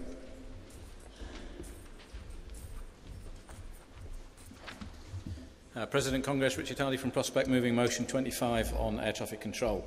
Brothers and sisters, some of you may have seen at the weekend the reports of the unwanted interface between a British Airways jet and a drone at Heathrow, so it's perhaps timely that I'm coming here to talk to you about the future of air traffic operations in the UK. At the present time, the UK government owns 49% of National Air Traffic Services. National Air Traffic Services is the body that was created a number of years ago to operate civilian and military air traffic in the skies above the United Kingdom. It does that through 2 air traffic centres, one of which is based at Prestwick, and also deliver ground services at a number of UK airports, including Aberdeen, Glasgow and Edinburgh. Since 2010, National Air Traffic Services has paid out £309 million worth of dividends. 49% of that will have gone to the UK government. They've also paid £205 million worth of tax. In October, the Chancellor raised once again the spectre of selling off the 49% government share in National Air Traffic Services. Now, Congress, I'm sure I don't have to spell out to this room the possibilities of a race-to-the-bottom type approach in terms of terms and conditions that such a sell-off would trigger, nor do I have to spell out the issues of tax avoidance and tax evasion that many companies in the UK and abroad who may take over this share indulge in, some of which are well known to the Chancellor himself. NATS is a fully unionised employer which provides high-quality, high-skilled jobs at a strategic level in the economy, and it provides a stable environment in which our members and members of other sister unions can build and develop their careers. It's performing well in an ever more regulated environment, and delays that are the result of air traffic control are now in the region of seconds rather than minutes. I think one thing I do need to make clear, though, on behalf of our members is our members are very adamant that just because it's privatised, and it's already part privatised, we don't accept that this would automatically lead to a reduction in safety. 4 years ago, the Transport Secretary at the time, Justine Greening, went through this same process, and she looked at whether or not there should be a sell-off. And she decided, and I quote, that it's in the best interest of the British taxpayer, the travelling public and the company itself for the government to retain its shares in NATS. Congress, I ask you to consider what has changed in respect of those interests in the intervening 4 years. I ask you to conclude, as Prospect has done, that the answer is nothing. If you believe that having a UK-based, UK tax-paying, socially owned, unionised company providing air traffic services at airports across Scotland, then I would also invite you to conclude, again as we have, that selling off the government shares is unlikely to improve the likelihood of this continuing. And Congress, if you reach the same conclusions as us, then I call upon you to support this motion. But it's not just the sell-off of the 49% that is concerning us. Across the world, air traffic services are coming under more and more pressure to be more and more efficient. What we're seeing is the beginning of what's called remote tower operation. This is where we are controllers in one place are asked to operate ground operations at airports that are remote from their location. Now, our members, and these locations can be tens, hundreds or even thousands of miles away from the airport where the ground operations are taking place. Now, our members tell us that controlling an airport and controlling the traffic at it from a location where you can see 360 degrees across the airfield and its approaches are difficult enough. It is not likely... Can you finish, please? Sorry, it is not likely that doing so through a video screen is going to improve it. So, colleagues, I would ask you to support this motion. Air traffic safety is not something that can be done or learned on an Xbox and shouldn't be something that's delivered through a video link and a video camera. Congress, I move. Thank you. We have no seconder for the motion. Can I have that formally, please? Formally. Okay. PCS to move their amendment. President Congress, Michelle Campbell of PCS, moving our amendment to motion 25. Osborne announced in his autumn 2015 statement that the UK Government would look again at selling its 49% stake in NATS, as our colleagues in Prospect have just pointed out. NATS currently keeps 220 million passengers safe and handles 2.2 million flights in UK airspace every year. A proposed £1 billion disposal by the public share in NATS was abandoned more than 3 years ago, amid fears that German Airbusses would move in to take control of our airspace. Such a sale should still be vigorously opposed, as if ever there was a business that should not be run for profit before safety, it is NATS. Selling off one of our national assets, which generates £300 million in the pre-tax profit in 2015, does not make sense even on economic grounds. Running for profit with the resultant shedding of jobs is a threat to safety through unstaffed airports, as Prospect have already alluded to, with no plan B in place in the event of unforeseen circumstances, such as security threats or extreme weather events. Since the part privatisation, the fortunes of NATS have been aligned with a marked increase in air traffic. So already NATS' commitment to safety is always made with one eye on profit. One tangible example of how things would go if the sale was to take place It's when, after the excellent effort at maintaining security of UK airspace in the Ash Cloud incident, the then Chief Executive said we could not afford to do that again and would have to consider a different approach. Airlines want more flights to realise more profits, and NATS is dependent on the same for its income. It is simply not possible to operate as the safest arbiter of the air travel industry with the sell-off of NATS to the highest bidder, who will then be focusing on efficiency and profitability. In the opinion of PCS, privatisation has never led to a greater focus on safety. George needs to go away and think again. Conference, support the motion and our amendment. Thank you. Does Prospect want the right to reply?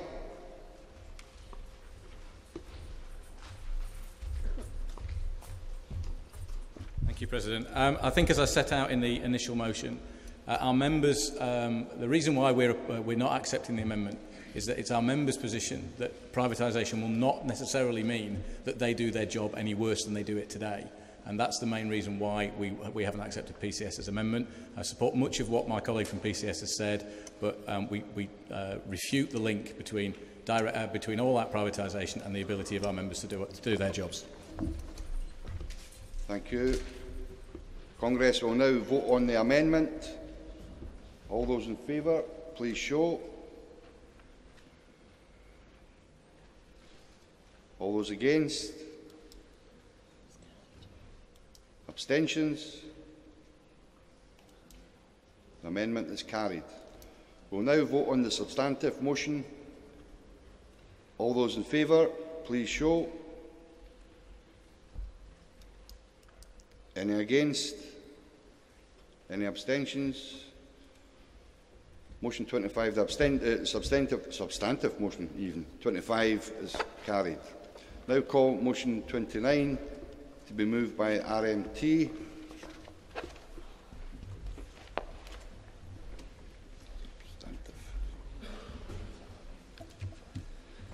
Congress, good afternoon. Mark Harvey, RMT, first-time delegate to Congress.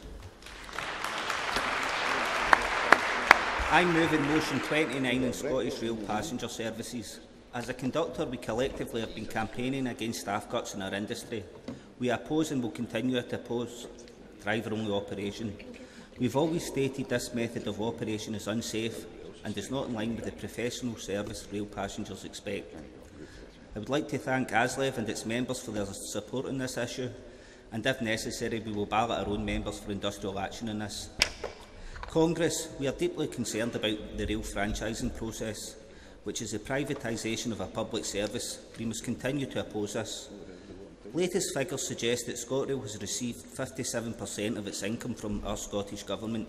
Abellio, the new franchise holder, is rubbing its hand in glee. They are feasting on this subsidy and ploughing their profits into rail services back home in Holland. So questions must be asked. Is this cost effective? Are money, through the subsidies, being invested in a Dutch railway company? You couldn't make it up. What possessed our government to split the daytime and nighttime services, to seek two bidders for two separate contracts? The sleeper services hived off under a separate franchise to Serco, whose performance and credibility leave a lot to be desired. Evidence suggests a catalogue of failures and sharp practices. In fact, we understand that they were banned from putting in a bid. So why were they given the franchise? I will leave you to draw your own conclusions, but it might be something to do with a £100 million investment. My view is the politics of the madhouse. Congress, the motion before you is basically self-explanatory. The issue before you is this: the franchises have a break clauses in them, and we want our government in Scotland to use them, to ensure public ownership applies and to award the contract with that principle first and foremost. We want our railways renationalised. That is Congress policy, and it is also popular with the general public. Our campaigning will continue until we achieve that aim, and we ask that the STUC assist in that process. To be involved with the rail unions and to have a Scottish Action for Rail campaign, I move the motion and seek your support. Thank you. We have no seconder. Formally, please. Thank you. We'll move to the vote. All those in favour, please show. Thank you. Any against? Any abstentions? Motion 29 is carried. Now call motion 30 to be moved by Aslef.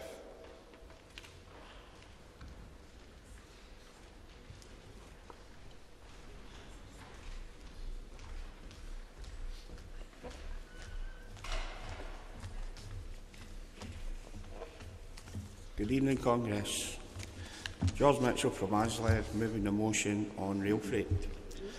The rail freight industry has had mixed fortunes over the past decade. Container traffic and the movement of consumer goods have boomed. Consumer traffic has grown by a third since 2006-2007 and by 5% last year. All the projections are for that to continue. In fact, this emerging new traffic for rail is forecast to quadruple by 2034. This is great news for the Scottish economy and environment. Rail freight produces 70% less carbon dioxide per tonne carried than the equivalent road journey, and the average freight train removes 76 HGVs from our roads. Road congestion costs UK businesses £24 million per year. While the market is growing, the tax on coal has hit rail freight hard. Between 2002 and 2006, the movement of minerals accounted for 75% of the total rail freight market in Scotland. This has fallen to just 50% this year. Unfortunately, the decline in coal traffic is far outstripping the growth in consumer goods, and the effects of this are much bigger than they might immediately seem. The rail freight industry is only completely free market in the railway. There is no bailout if contracts are lost, infrastructure is sold or scrapped, or staff are laid off. Margins are also low. This is happening now and is leading to a reduction in capacity. Congress, if the growth in emerging markets does not keep pace with the decline in coal and steel, we will lose the benefits of rail freight growth. This is not just bad for our network, but our economy and society. There are many plans to upgrade our passenger network in Scotland and across the United Kingdom. Overnight and at the weekend, it is the freight trains which maintain our infrastructure and do the ballast work which the passenger services rely on. If the freight sector goes into decline, we will pick up this work. We don't want special treatment for rail, but we do believe it should be allowed to compete with road haulage on a level playing field. It's a wonder that rail freight is able to compete at all. We therefore call on the STUC to do all it can to promote rail freight grants, to assist planning applications for rail freight terminals, and to ensure that public sector contracts for construction use rail freight where possible. Congress, this isn't just about saving jobs in the railway. Neither is it about rail versus road haulage. We believe the two must also complement each other. Road will almost always be needed for the final miles of journeys. It's about the future of the Scottish rail network and Scotland's future as a green economy. Only by government action to allow a level playing field can we ensure the growth of our sector and prevent its decline. Congress, please support the motion. Thank you. I have no seconder. Can I formally, please? Thank you. Now move to the vote. All those in favour, please show. Thank you. Any against? Any abstentions? Motion 30 is carried. A pair of gents' glasses has been found in the gents, so if anybody's lost them, they're down here. Call motion 31 to be moved by Nautilus International. President, Congress, Lee Moon, Nautilus International, move in motion 31, future emergency towing vessel provision. We are urging Congress to support this motion to retain the provision of emergency towing vessels to previous levels. Back in 1993, the Bray was the tanker that ran aground off Shetland after losing power during a voyage from Norway to Canada with a cargo of 85,000 tonnes of crude oil. One of the many lessons learned from this inquiry into the accident was the need to have emergency towing vessels, ETVs, stationed near high-risk areas to go to the aid of stricken ships in difficulty off the UK coast. As a consequence of the Bray and other similar disasters, 4 ETVs were put in place at various locations, and over the years they've provided a vital service that undoubtedly prevented some serious shipping incidents, helped to save lives and to protect marine environment. But thanks to the cost-cutting government, this essential service was savagely attacked in 2011, with all but the tug in the Northern Isles being withdrawn. Even the last ETV is facing a threat to its future. The contract was due to come to an end on 31st of March, but the government had to bow to pressure to extend it till the end of September, in the face of mounting evidence the market will not provide a solution. Comrades, whilst the ETVs have been withdrawn, the risks certainly haven't. Losing this vessel would represent a massive step backwards for maritime safety. We all know that the waters around Scotland are some of the most treacherous in the world, and when we see the poor quality of some of the ships that come into our ports, it makes it all the more essential that we have such a vital emergency service in place. It's bad enough that we're fighting to save the last ETV, when in reality, the Stornoway vessel should never have been lost. We all recognise the risks in the Northern Isles and the risks off the west coast, but the Orkney tug is too far away to provide cover for the busy Minch waters, especially at a time when nuclear waste is being shipped down the west coast and when ship-to-ship oil transfers are being carried out in the Cromarty Firth. Comrades, the penny-pinching government is playing Russian roulette with safety at sea. Its own reports state that tugs are the last line of defence once a ship has broken down. Yet, for the sake of making short-term savings, surely it is too much to gamble to hope that another tanker like the Brer will not lose power off our coastline. It's like choosing not to renew your car insurance because you haven't had a crash for a couple of years. The case of the ETVs is as strong as it ever was, if not stronger. Let's not forget cases like the Parida, a ship carrying radioactive material which caught fire and began drifting in the Moray Firth in October 2014. Or the Lisbink Seaways, which ran aground on the Adnamurkin Peninsula in February 2015 after the chief mate fell asleep. Or the catastrophic case of the Senfjord, a cement carrier that sank in the Pentland Firth in January 2015 with the tragic loss of all 8 crew on board. Comrades, these are just a few of the many incidents that have taken place around our shores in recent times. We simply cannot take the sort of chance the government want us to. Westminster is gravely mistaken in its blind belief that the market will just miraculously provide. It now has the opportunity to negotiate an imaginative time charter for a vessel that could be used to carry out all sorts of roles, such as undertaking much-needed hydrographic surveys of Scottish waters, as well as carrying out the emergency duties. The Northern Isles tug costs less than £3 million a year, but the cost of a major oil spill could easily run to 10 times that amount. And the salvage fees for a grounded container ship or cruise vessel could easily total in excess of £300 million. Delegate, can you finish, please? This is quite literally a matter of life and death, I will do, and please keep up this campaign and keep the pressure on a government that seems to know the price of everything and the value of nothing. I move. Thank you. We have no seconder, formally. Thank you. We now move to the vote. All those in favour, please show. Any against? No. Any abstentions? Motion 31 is carried. I'm now going to ask Congress to adopt the General Council's report on economy and employment, Chapter 3, pages 24 to 30. Does Congress agree with the report? Thank you. We will now take motions on equality and social justice, Section 8 of the agenda.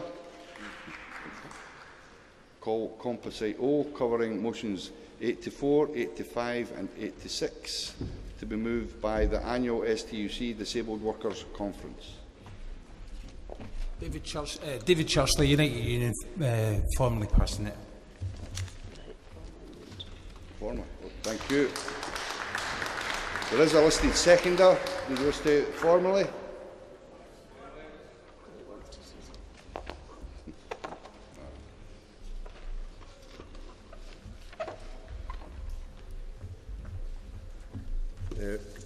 Arthur West, Kilmarnock and Loudon Trade Union Council, seconding the motion and just offering a brief point of clarification. Our main contribution to the composite was the section which talks about investing money in quality jobs and education. And it's just to clarify that in doing that, we do recognise that PCS members, and this was outlined the other day there, and one of the other composites have suffered savage cuts. So we do recognise that the changes the motion talks about in the work programme would require PCS members to be involved in the organisation and coordination of that, and that would hopefully reverse some of the savage cuts that they've endured over the last few years. Thank you.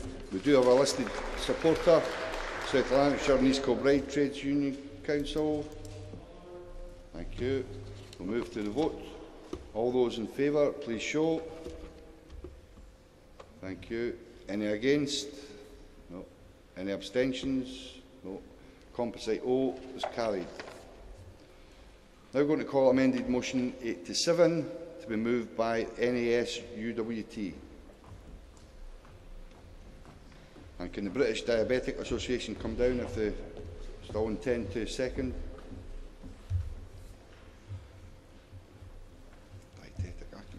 Congress.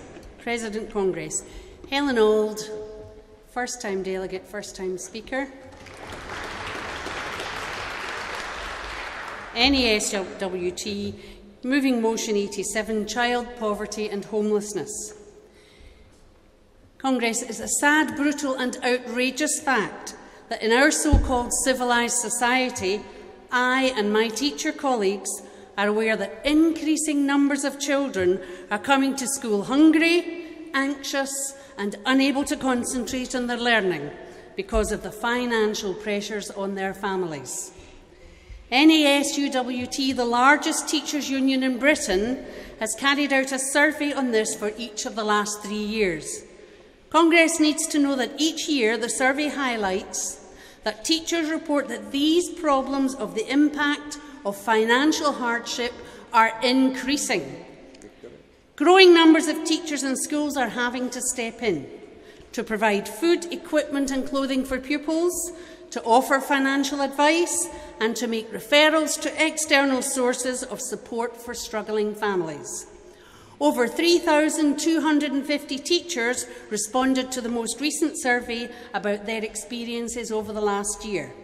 Results included almost 3/4 of teachers have seen pupils coming to school hungry. Over half said they have seen pupils who are unable to afford a uniform. Over 1/4 said they've given food to hungry pupils, and over half said they've seen their school give food to pupils. Almost 2/3 said they'd lent or given pupils school equipment, and over half said their school had done so. 15% have given pupils clothing, and 59% said their school has done so. 41% of teachers have given advice to families on issues related to financial pressures. Housing is also an increasing issue, with over 1/3 of teachers saying they've seen pupils who've been living in temporary accommodation. 1/4 have seen pupils who've lost their homes, and over 1/3 who've seen pupils who've had to leave school mid-term because they were forced to leave their homes. When asked about how financial pressures affect pupils, over half of teachers reported witnessing rising levels of anxiety amongst pupils. Nearly 3/4 report pupils being absent from school, and nearly 2/3 say pupils have exhibited behaviour problems. The NASU has also been campaigning to poverty-proof the school day and ensure that no child is denied access to education opportunities on the basis of their parents' ability to pay. In particular, NASUWT research demonstrates that parents are finding it increasingly difficult to meet the rising costs of sending their children to school. Such costs include school uniforms, PE and educational equipment, lunchtime arrangements and the cost of food, school trips, extracurricular activities, and also travel to and from school. The NASUWT believes that educational experiences that promote opportunity and achievement should not be determined by parents' ability to pay, and has been calling on the government to tackle the rising costs of education for families by working with schools and parents. The Scottish Government must work with the NASUWT, local authorities and schools to ensure practices are in place which are cognisant of the financial pressures on parents and which ensure all children and young people have equal access to all equal opportunities. We are proud of our free education system. We should not, in this civilised country, have our children be deprived from such can you inequalities. finish, please? Thank you. I move the motion. Thank you.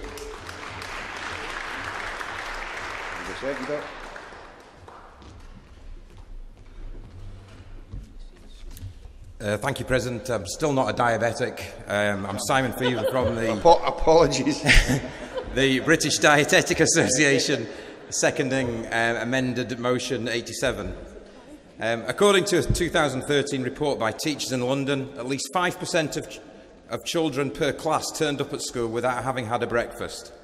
And 41% of teachers said that they believe children's hunger led to them fainting at school. The rise in food prices, the rise in energy costs and the fall in real wages has meant that 13 million people cannot afford a healthy, nutritious diet. For the poorest in our society, up to 35% of their disposable income is required for food, compared to less than 9% for the more wealthy. Due to government policy, we have ended up with some well-fed, well-housed children whose parents have hidden wealth in tax havens, profiteering over those who live in substandard housing, who go without breakfast and can't afford 3 healthy meals a day. We are back to the soup kitchen mentality of Victorian Britain. Whilst we are pleased some progress is being made in Scotland with the publication of a fairer, healthier Scotland and the child poverty strategy, more needs to be done, and soon. The number of food banks in Scotland has increased in recent years. We urge the STUC and the affiliates to work together to make a difference to the learning opportunities for all our children. Support the motion. Thank you. Move to the vote. All those in favour, please show. Thank you. Any against? No. Abstentions? No, that's carried. Congress, we've still 13 motions to go through. Can I ask for your cooperations to please make your contributions shorter, please? We're not going to get the business finished. So I now call motion 88 to be moved by the annual Disabled Workers' Conference.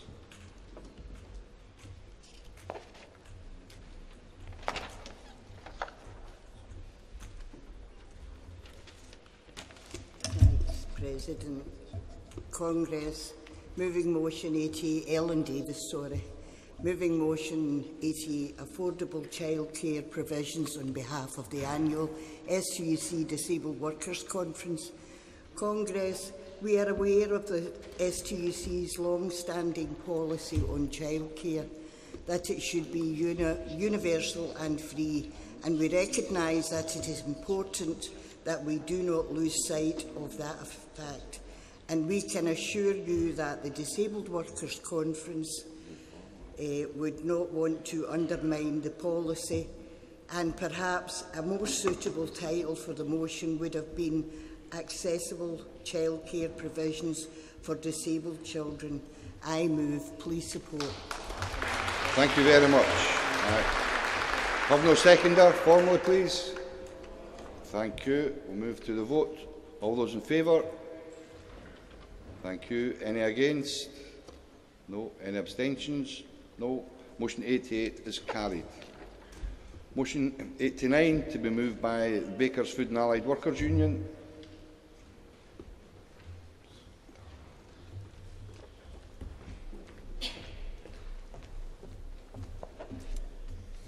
Platform delegates, Mark McHugh, Bakers Food and Allied Workers Union. The average cost of a funeral now stands at £3,900.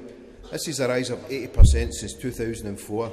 Add to this the cost of flowers, wreaths, catering and venue hire, and the figure rises to a staggering £6,000. Funeral poverty is an unexpectedly potent indicator of the combined impact of austerity, low wages and insecure job market. MPs have begun lobbying the Department of Works and Pensions, pressing it to increase the amount it makes available to families unable to pay for funeral costs. The state basic funeral payment of £800 has not been increased in 10 years, while funeral inflation has risen at 7.1% per year. Around 50% of the people who apply for a grant have their applications rejected. If only the same had applied to Margaret Thatcher. The most expensive local authority for burials is Eastern Bartonshire. Charges 4 times as much as one of the cheapest, East Renfrewshire. This means there is only 7 miles between the most expensive and the cheapest places to be buried in mainland Scotland. A postcode lottery of burial and cremation, and what is a very stressful time for families. Please support. Thank you, Delegate. We have no seconder formally, please. Thank you. Move to the vote. All those in favour? Thank you. Any against? No. Any abstentions? No. Motion 89 is carried. Call motion 90 to be moved by the annual STUC Black Workers Conference. President Congress Sophie Taylor, STUC Black Workers Conference moving motion 90, equality monitoring. Many unions within this hall knows how many men, women, the retired and the young members in the union. However, how many unions know how many black men, black women, black gay men, black lesbian women or black trans members, or black women and men with disability? Many unions may suggest that this kind of monitoring is not useful and that many members are unwilling to self-identify themselves. All of us in this hall have at least 2, 3 or even 4 of the protective characteristics as defined in the Equality Law 2010. So we're talking about us, not them. In the past, some members have disclosed their protective characteristic and have suffered negative experience. The STUC Black Workers Conference believes this trust must be rebuilt with our membership to enable them to feel safe to give this information. As the saying goes, we are where we are, we know what we know, and we don't know what we don't know. So it's time to move on to find out what we don't know. And the question are, what use is equality monitoring? What are the added value to this? And how do we use this data? In developing effective equality monitoring, we can map where our memberships are and we can target campaigns that are close to their needs and heart. We are asking workplaces to have effective equality monitoring, transparency in the data collection, and it's time for us to do the same. Congress, I move. Thank you. I have no seconder. Formally, please. Formally, thank you.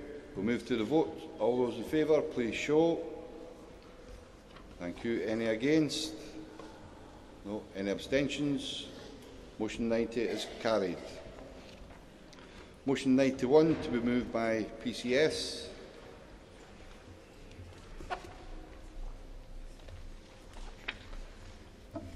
President Congress Sharon Edwards, PCS, moving motion 91. Gender-based violence takes many forms such as domestic abuse, stalking, rape, revenge porn, trafficking for prostitution or enslavement, female genital mutilation, honour-based violence, child and forced marriage.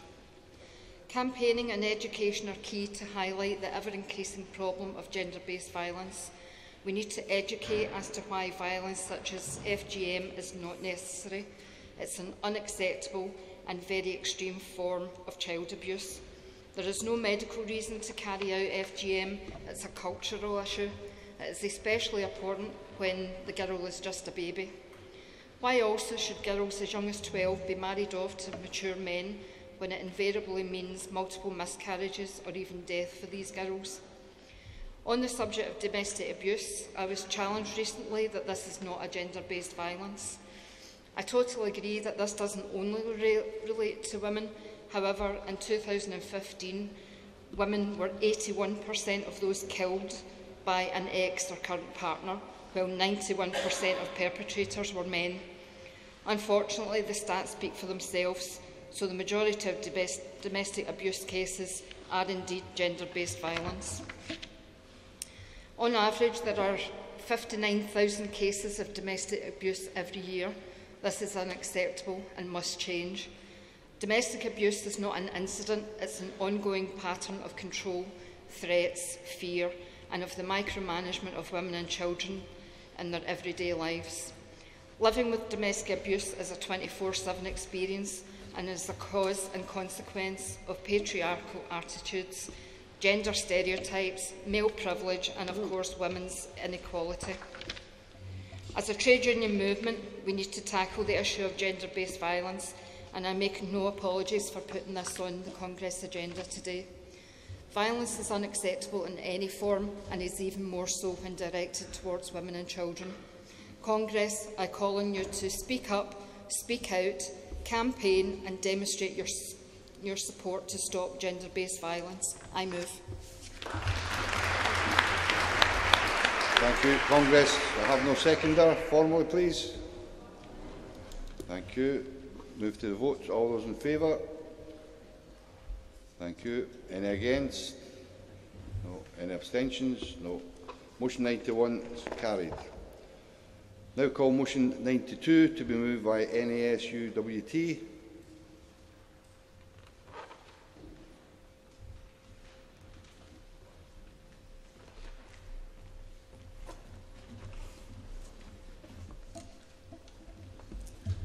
Congress, Chair, Delegates, Justina Ogogo, NSUWT, moving motion 92. 50 years after the introduction of the first Race Relations Act in 1965, NSUWT is calling for action to secure racial justice, to end racial discrimination, racial hatred and violence. Far from being confined to the textbooks of history, racism continues to belie the lives and chances of Black and minority ethnic young people and communities in Scotland and in the whole of the United Kingdom. No doubt, many will debate whether we are a fairer and more tolerant society today than 50 years ago. However, facts indicate that there is still a long way to go to secure equal rights, equal opportunity for everyone. Schools and colleges have an important role to play in helping to build a fair and just society. NSUWT is committed to racial equality in schools and colleges. It is for this reason that it runs a yearly BME Teachers Consultative Conference, which is the largest gathering of Black and minority ethnic teachers in the whole of United Kingdom, and I can say in the whole of Europe. At the 2015 conference, delegates made it clear that the culture of racism in schools and colleges is not only pervasive for BME teachers, it also belies the working lives and the career of these BME teachers. Many have cause to question whether their hard work will ever be recognized in the schools where they work. BME teachers have lost faith in the ability of schools and colleges to treat them fairly, especially when applying for promotion. Many BME teachers say that they have been denied promotion to leadership or any position that matters in schools on the grounds that they have too little experiences, or too little or too much experience, that they said too little during a job interview, or that they said too much. For BME teachers, this confirms the game playing ploy within a system that seeks to exclude them from positions of power and influence.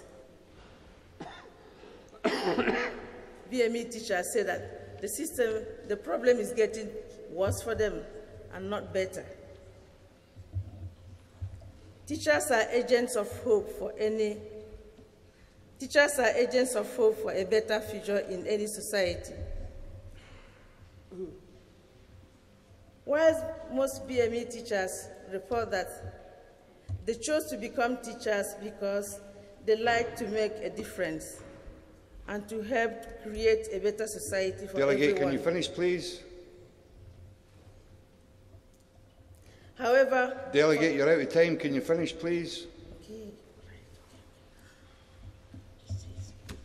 the NUSCWT calls for ensuring that the issues raised at the BME Teachers Consultative Conference in 2015 is brought to the attention of the government and employers throughout the UK. Delegate, can you finish up now, please? You're out of time. Thank you. Okay. It is Delegate, finish, please. Conference, please support the motion. Thank you.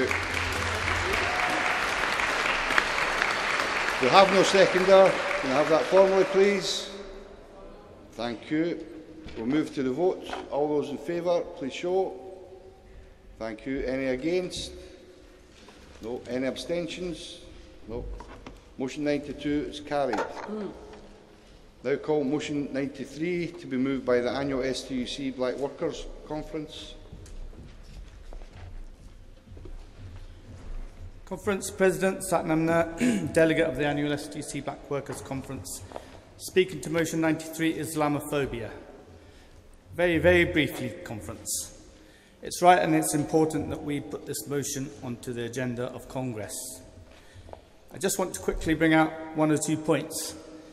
Islamophobia judges and oppresses an entire Muslim population, globally numbering billions, based on the actions of a small, extreme minority.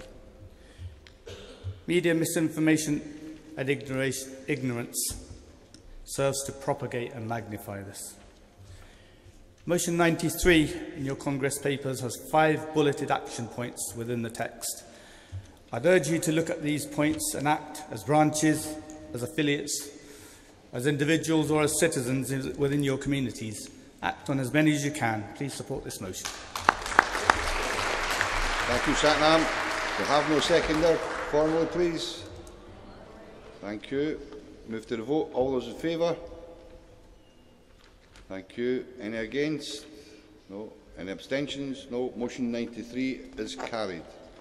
Now call Composite P, covering motions 94 and 95, and to be moved by the annual STUC Black Workers Conference. Suki Sanga, STUC Black Workers Committee, moving Composite P. The circumstances surrounding the death of Sheikh Ubayo should ring alarm bells for us all. Amar Anwar outlined the details surrounding Sheikhu's death, but I make no apologies for repeating some of these details. On the 3rd of May 2015, Sheikhu died after being arrested by Police Scotland. He was detained, handcuffed, pepper sprayed and put in leg constraints. 9 police officers were involved in his arrest. It has subsequently emerged that the Police Investigating Unit have limited powers to compel police officers to cooperate with any probe involving serious incidents. Not only that, but officers are advised not to provide any operational statements until they know whether they're being criminally investigated. This is incredibly alarming and highlights the complete lack of accountability which permeates Police Scotland. The motto of Police Scotland is keeping people safe, but how can anyone feel safe when police officers cannot be held to account? The death of Sheikh Ubayo is a story of police brutality in this country, and his family still await justice. Since 1990, over 1,500 people have died in police custody in the UK. More than 500 were black and minority ethnic individuals. Yet, according to the Institute of Race Relations, not a single police officer has been successfully prosecuted, despite these deaths involving undue and excessive force. The racism in Britain's justice system is insidious and it's deadly. Congress, if we cannot trust the state to police us fairly, then we are all walking targets. Today, another family are asking for justice. I wish this motion had been taken earlier in the week when the hall was full and not almost empty. Social justice and equality issues are incredibly important. We shouldn't have to formally move these motions or shorten our speeches. Don't just pass this motion, but do all that you can to support the Sheikh Ubayo Justice Campaign. Congress, I move. Thank you. We have a named seconder, 5 TUC. 5 TUC in the hall? No. Can I have it formally then? Thank you. Move to the vote. All those in favour? Thank you. Any against? Any abstentions? Composite P is carried. Call motion 96 to be moved by community. President, Congress, Audrey McGimpsey Community, moving the motion. Hate crimes of any sort should have no place in our society, in any society. It's hard to understand what drives one person to target another they perceive as different and make their lives a misery. But that's what some people do, and it's on the rise. Last year, in Scotland, the number of hate crimes committed against disabled people was up 20% in the previous year. And that increase, of course, is very significant, but we know that's not the real number of hate crimes against disabled people, because that's far higher. Regretfully, the underreporting of hate crimes against disabled people masks the true picture, with the official statistics lagging way behind other hate crimes based on religion, race or sexual orientation. But some important steps have been taken to address the problem, and we should recognise the efforts of both the UK and the Scottish Governments to increase reporting. But there's still a long way to go. Initiatives set up by disability groups to provide alternative third-party reporting mechanisms have been shown to increase reporting, and we need to build on this model, because we know that the main reason that disability hate crimes go unreported is that disabled people feel that the police won't take them seriously, because that's our experience, and it's not right. An attitude needs to change in the long term. But right now, disabled people need to be protected, and that means doing what works and supporting third-party reporting models that encourage disabled people to come forward. Of course, we all want the perpetrators of hate crimes to be held accountable and brought to justice through our courts. But the most important step in the process is that first one, where the person at the receiving end of the hate crime can confide in another person. Once the confidence is there to make that initial contact, then justice can follow. Congress, today I'm asking you to support this call for more resources for third-party reporting of disability hate crime. And I'm asking you to support all efforts to raise awareness of disability hate crime. For the sake of dignity, respect and justice, please support this motion. Thank you. Thank you. Have no seconder. Formally, please. Thank you. Move to the vote. All those in favour? Thank you. Any against? Any abstentions? Motion 96 is carried. Now call motion 97 to be moved by the annual STUC LGBT Workers' Conference.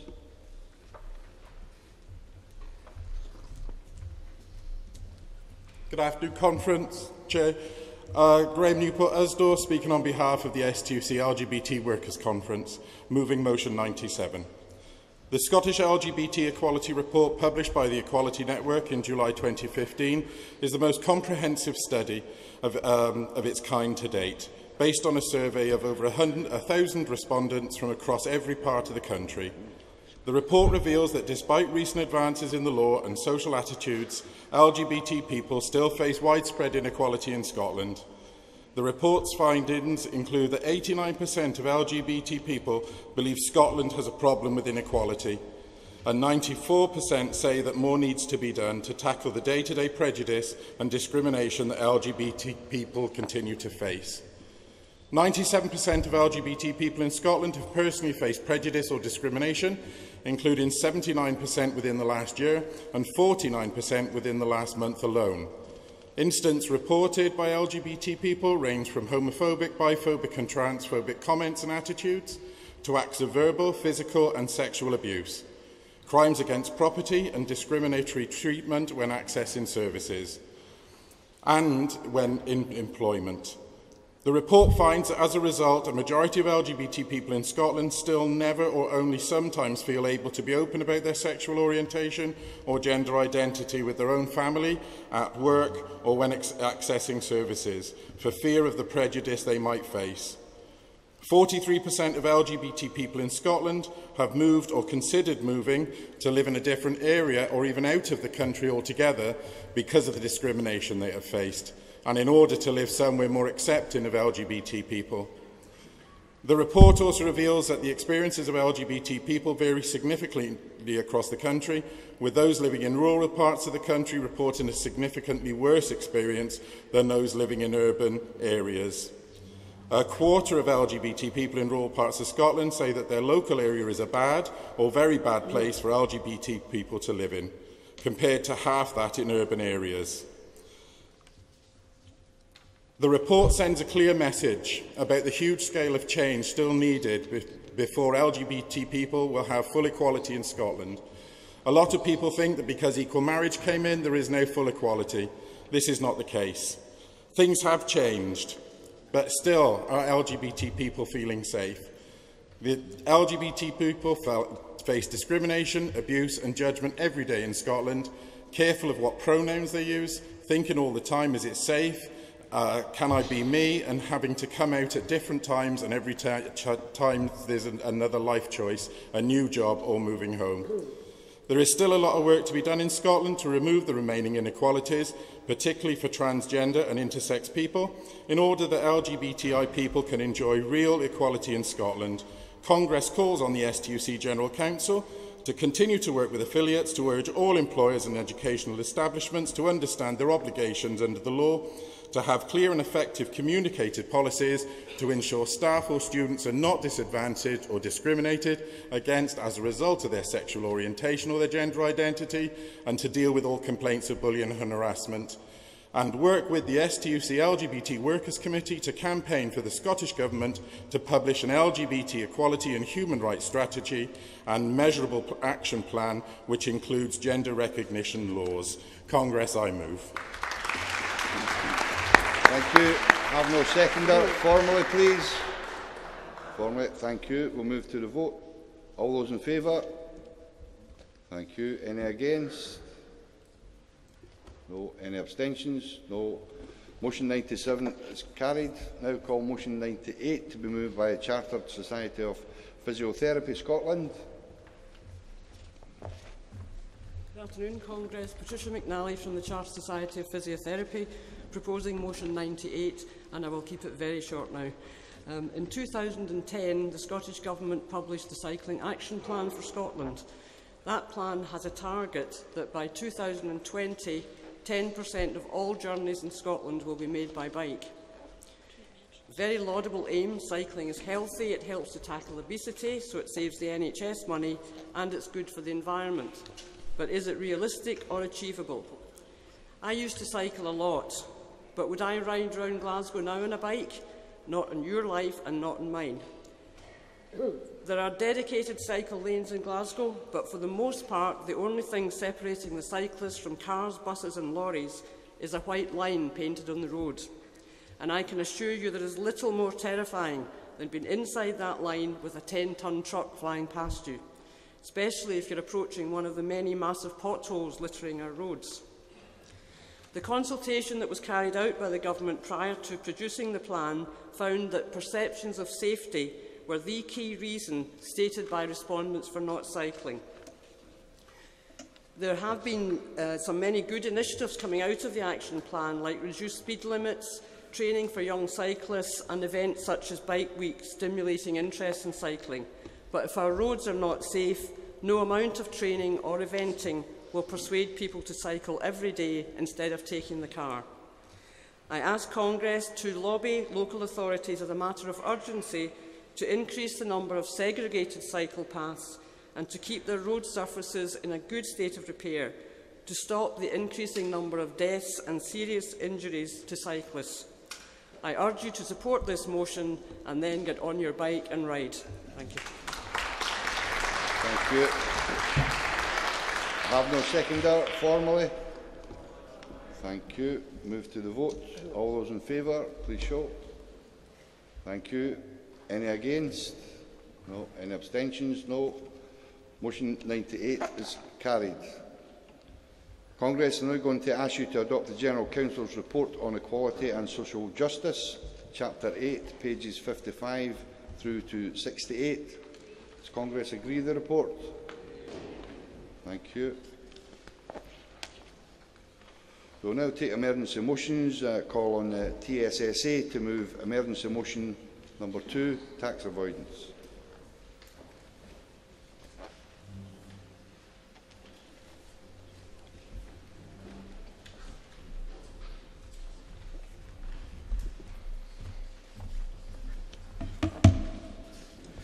President, Congress, Derek Strain, Transport Salaried Staff Association, moving emergency motion number 2. This is my first Congress attendance and my first time speaking.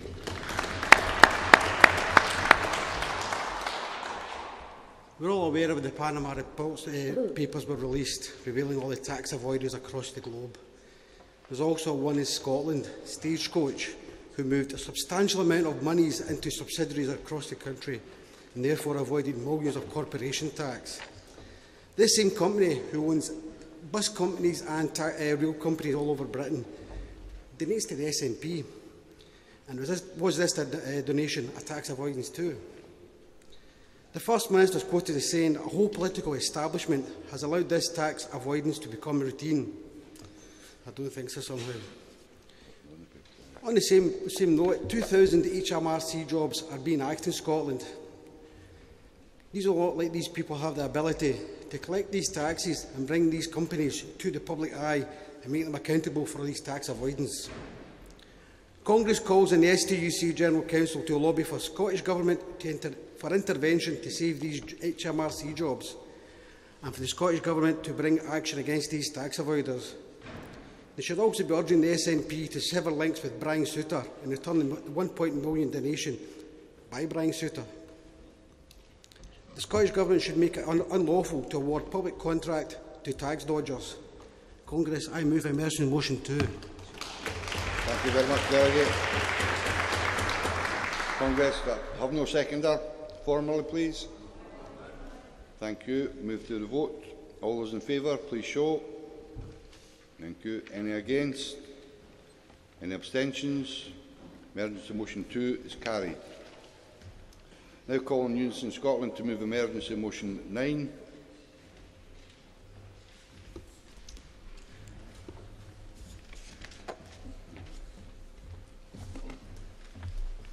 Thanks, President Congress. I'm just going to be brief for this. Obviously, we all welcomed in the past as trade unionists in this Congress the workers' parties and the results in Brazil, in Bolivia, Argentina, Nicaragua, Ecuador, and obviously the victories for Chavez in Venezuela. They are now under attack by the right wing. The Brazilian trade unions have made it clear that attempts to bring down an elected president by harassing and obviously using aspects of right-wing media to do this will not be acceptable. In Venezuela, similar attempts with the US support to bring down President Maduro, with the right wing wait to look for revenge basically for the years of Chavez and obviously the victories they had. Briefly, I'm going to say that the STUC and other trade unions have to send and be supportive of the left-wing and elected governments both in Brazil and in Venezuela at this point. They need our support at this time. They are under attack by the right wing. This is a constitutional move across the world. America's up to their arms in it again. So briefly, I would say we need to support our colleagues in South America. Please support. Thank you. Have no seconder. Formally, please. Thank you. All those in favour? Thank you. Any against? Any abstentions? No. Emergency motion 9 is carried. Emergency motion 10 to be moved by unison.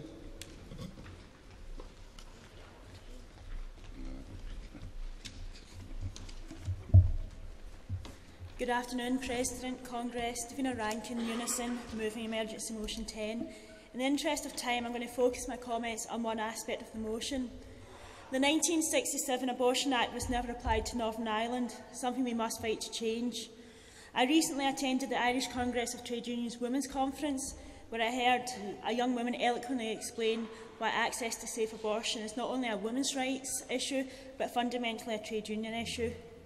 She was in her early 20s, and at the age of 18 she had been forced to travel to London for a termination. It cost her £1,000, which was over 2/3 of her monthly salary. She was alone, young and frightened, and stayed in a multi-bed hostel dormitory. After the procedure, she was in pain and suffered from depression when she returned to work. She struggled to attend her work and struggled to explain her problem to her line manager. After all, how could she explain her absence without announcing her abortion? In the end, she lost her job because there wasn't the appropriate workplace policies and practices to support her. She lost her job because as a working-class Irish woman, she was unable to access abortion services when and where she needed them.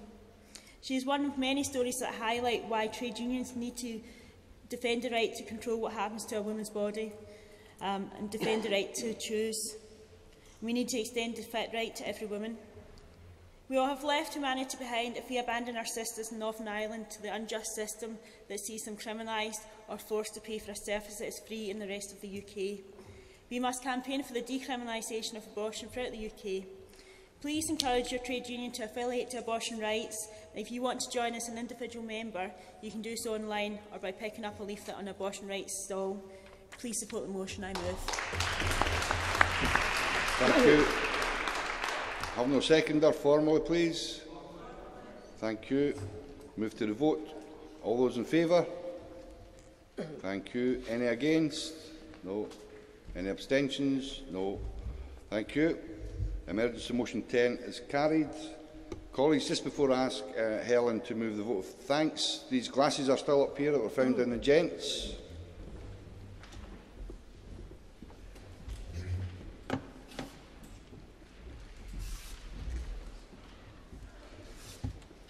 I'm okay to just go on. Yes, please, carry on. Thanks.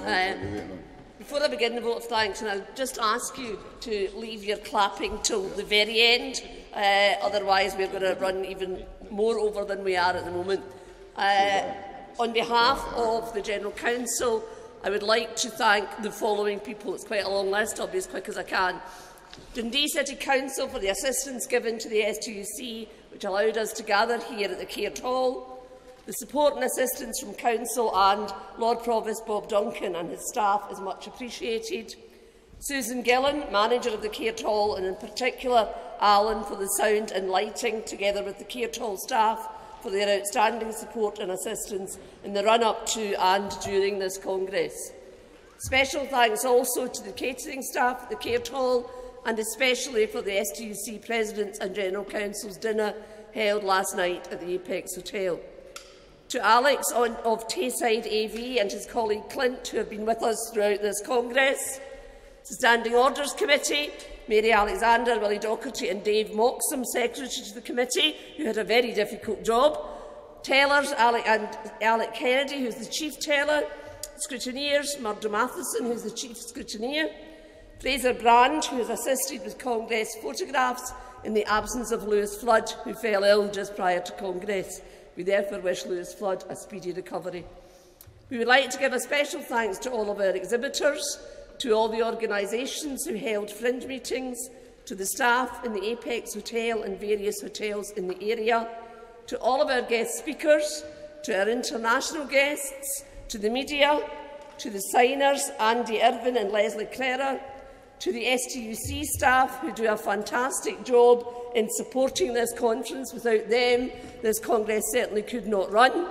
To the General Council itself, to delegates, and I'm just going to be very quick here, to delegates, and I'm not even going to say especially to delegates who have remained behind. What I am going to say is we are running 5 minutes late. No matter what the debate we are having at Congress, it is the expectation that affiliates would make sure that the majority of their delegations stayed till the end of Congress, no matter the debate.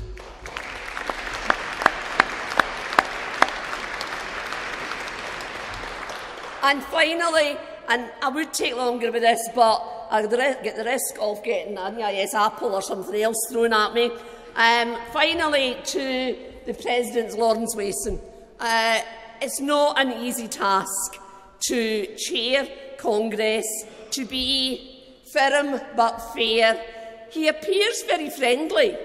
I've been named him the gentle giant. He appears very friendly, but about an hour or so ago, and we're all getting tired, but about an hour or so ago, I forgot to press the buttons for about 30 seconds. And honestly, I thought I was bad. You should have seen the glare I got. And he pressed the button. So, to be able to scare me, Lawrence, you must be doing a pretty good job. But I hope you agree with me, Congress, that Lawrence, true gentleman, has chaired Congress, I think, in a very firm and fair way. And on behalf of Congress and the General Council, Lawrence, I would like to, because you've been doing it all week, so I want a turn of giving a gift. So I'm going to give this gift to you. I don't know if the microphone is.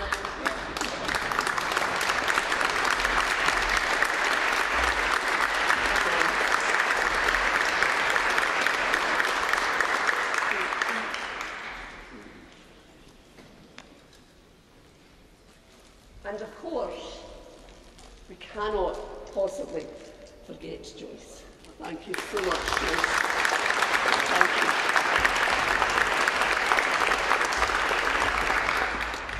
Thank you very much for that, Helen. As I've said on a number of occasions, it's been a privilege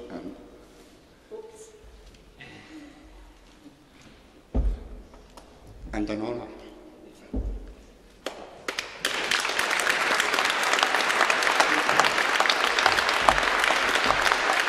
Congress, now I'd like to formally close the 119th Congress, and thank you very much and have a safe journey home.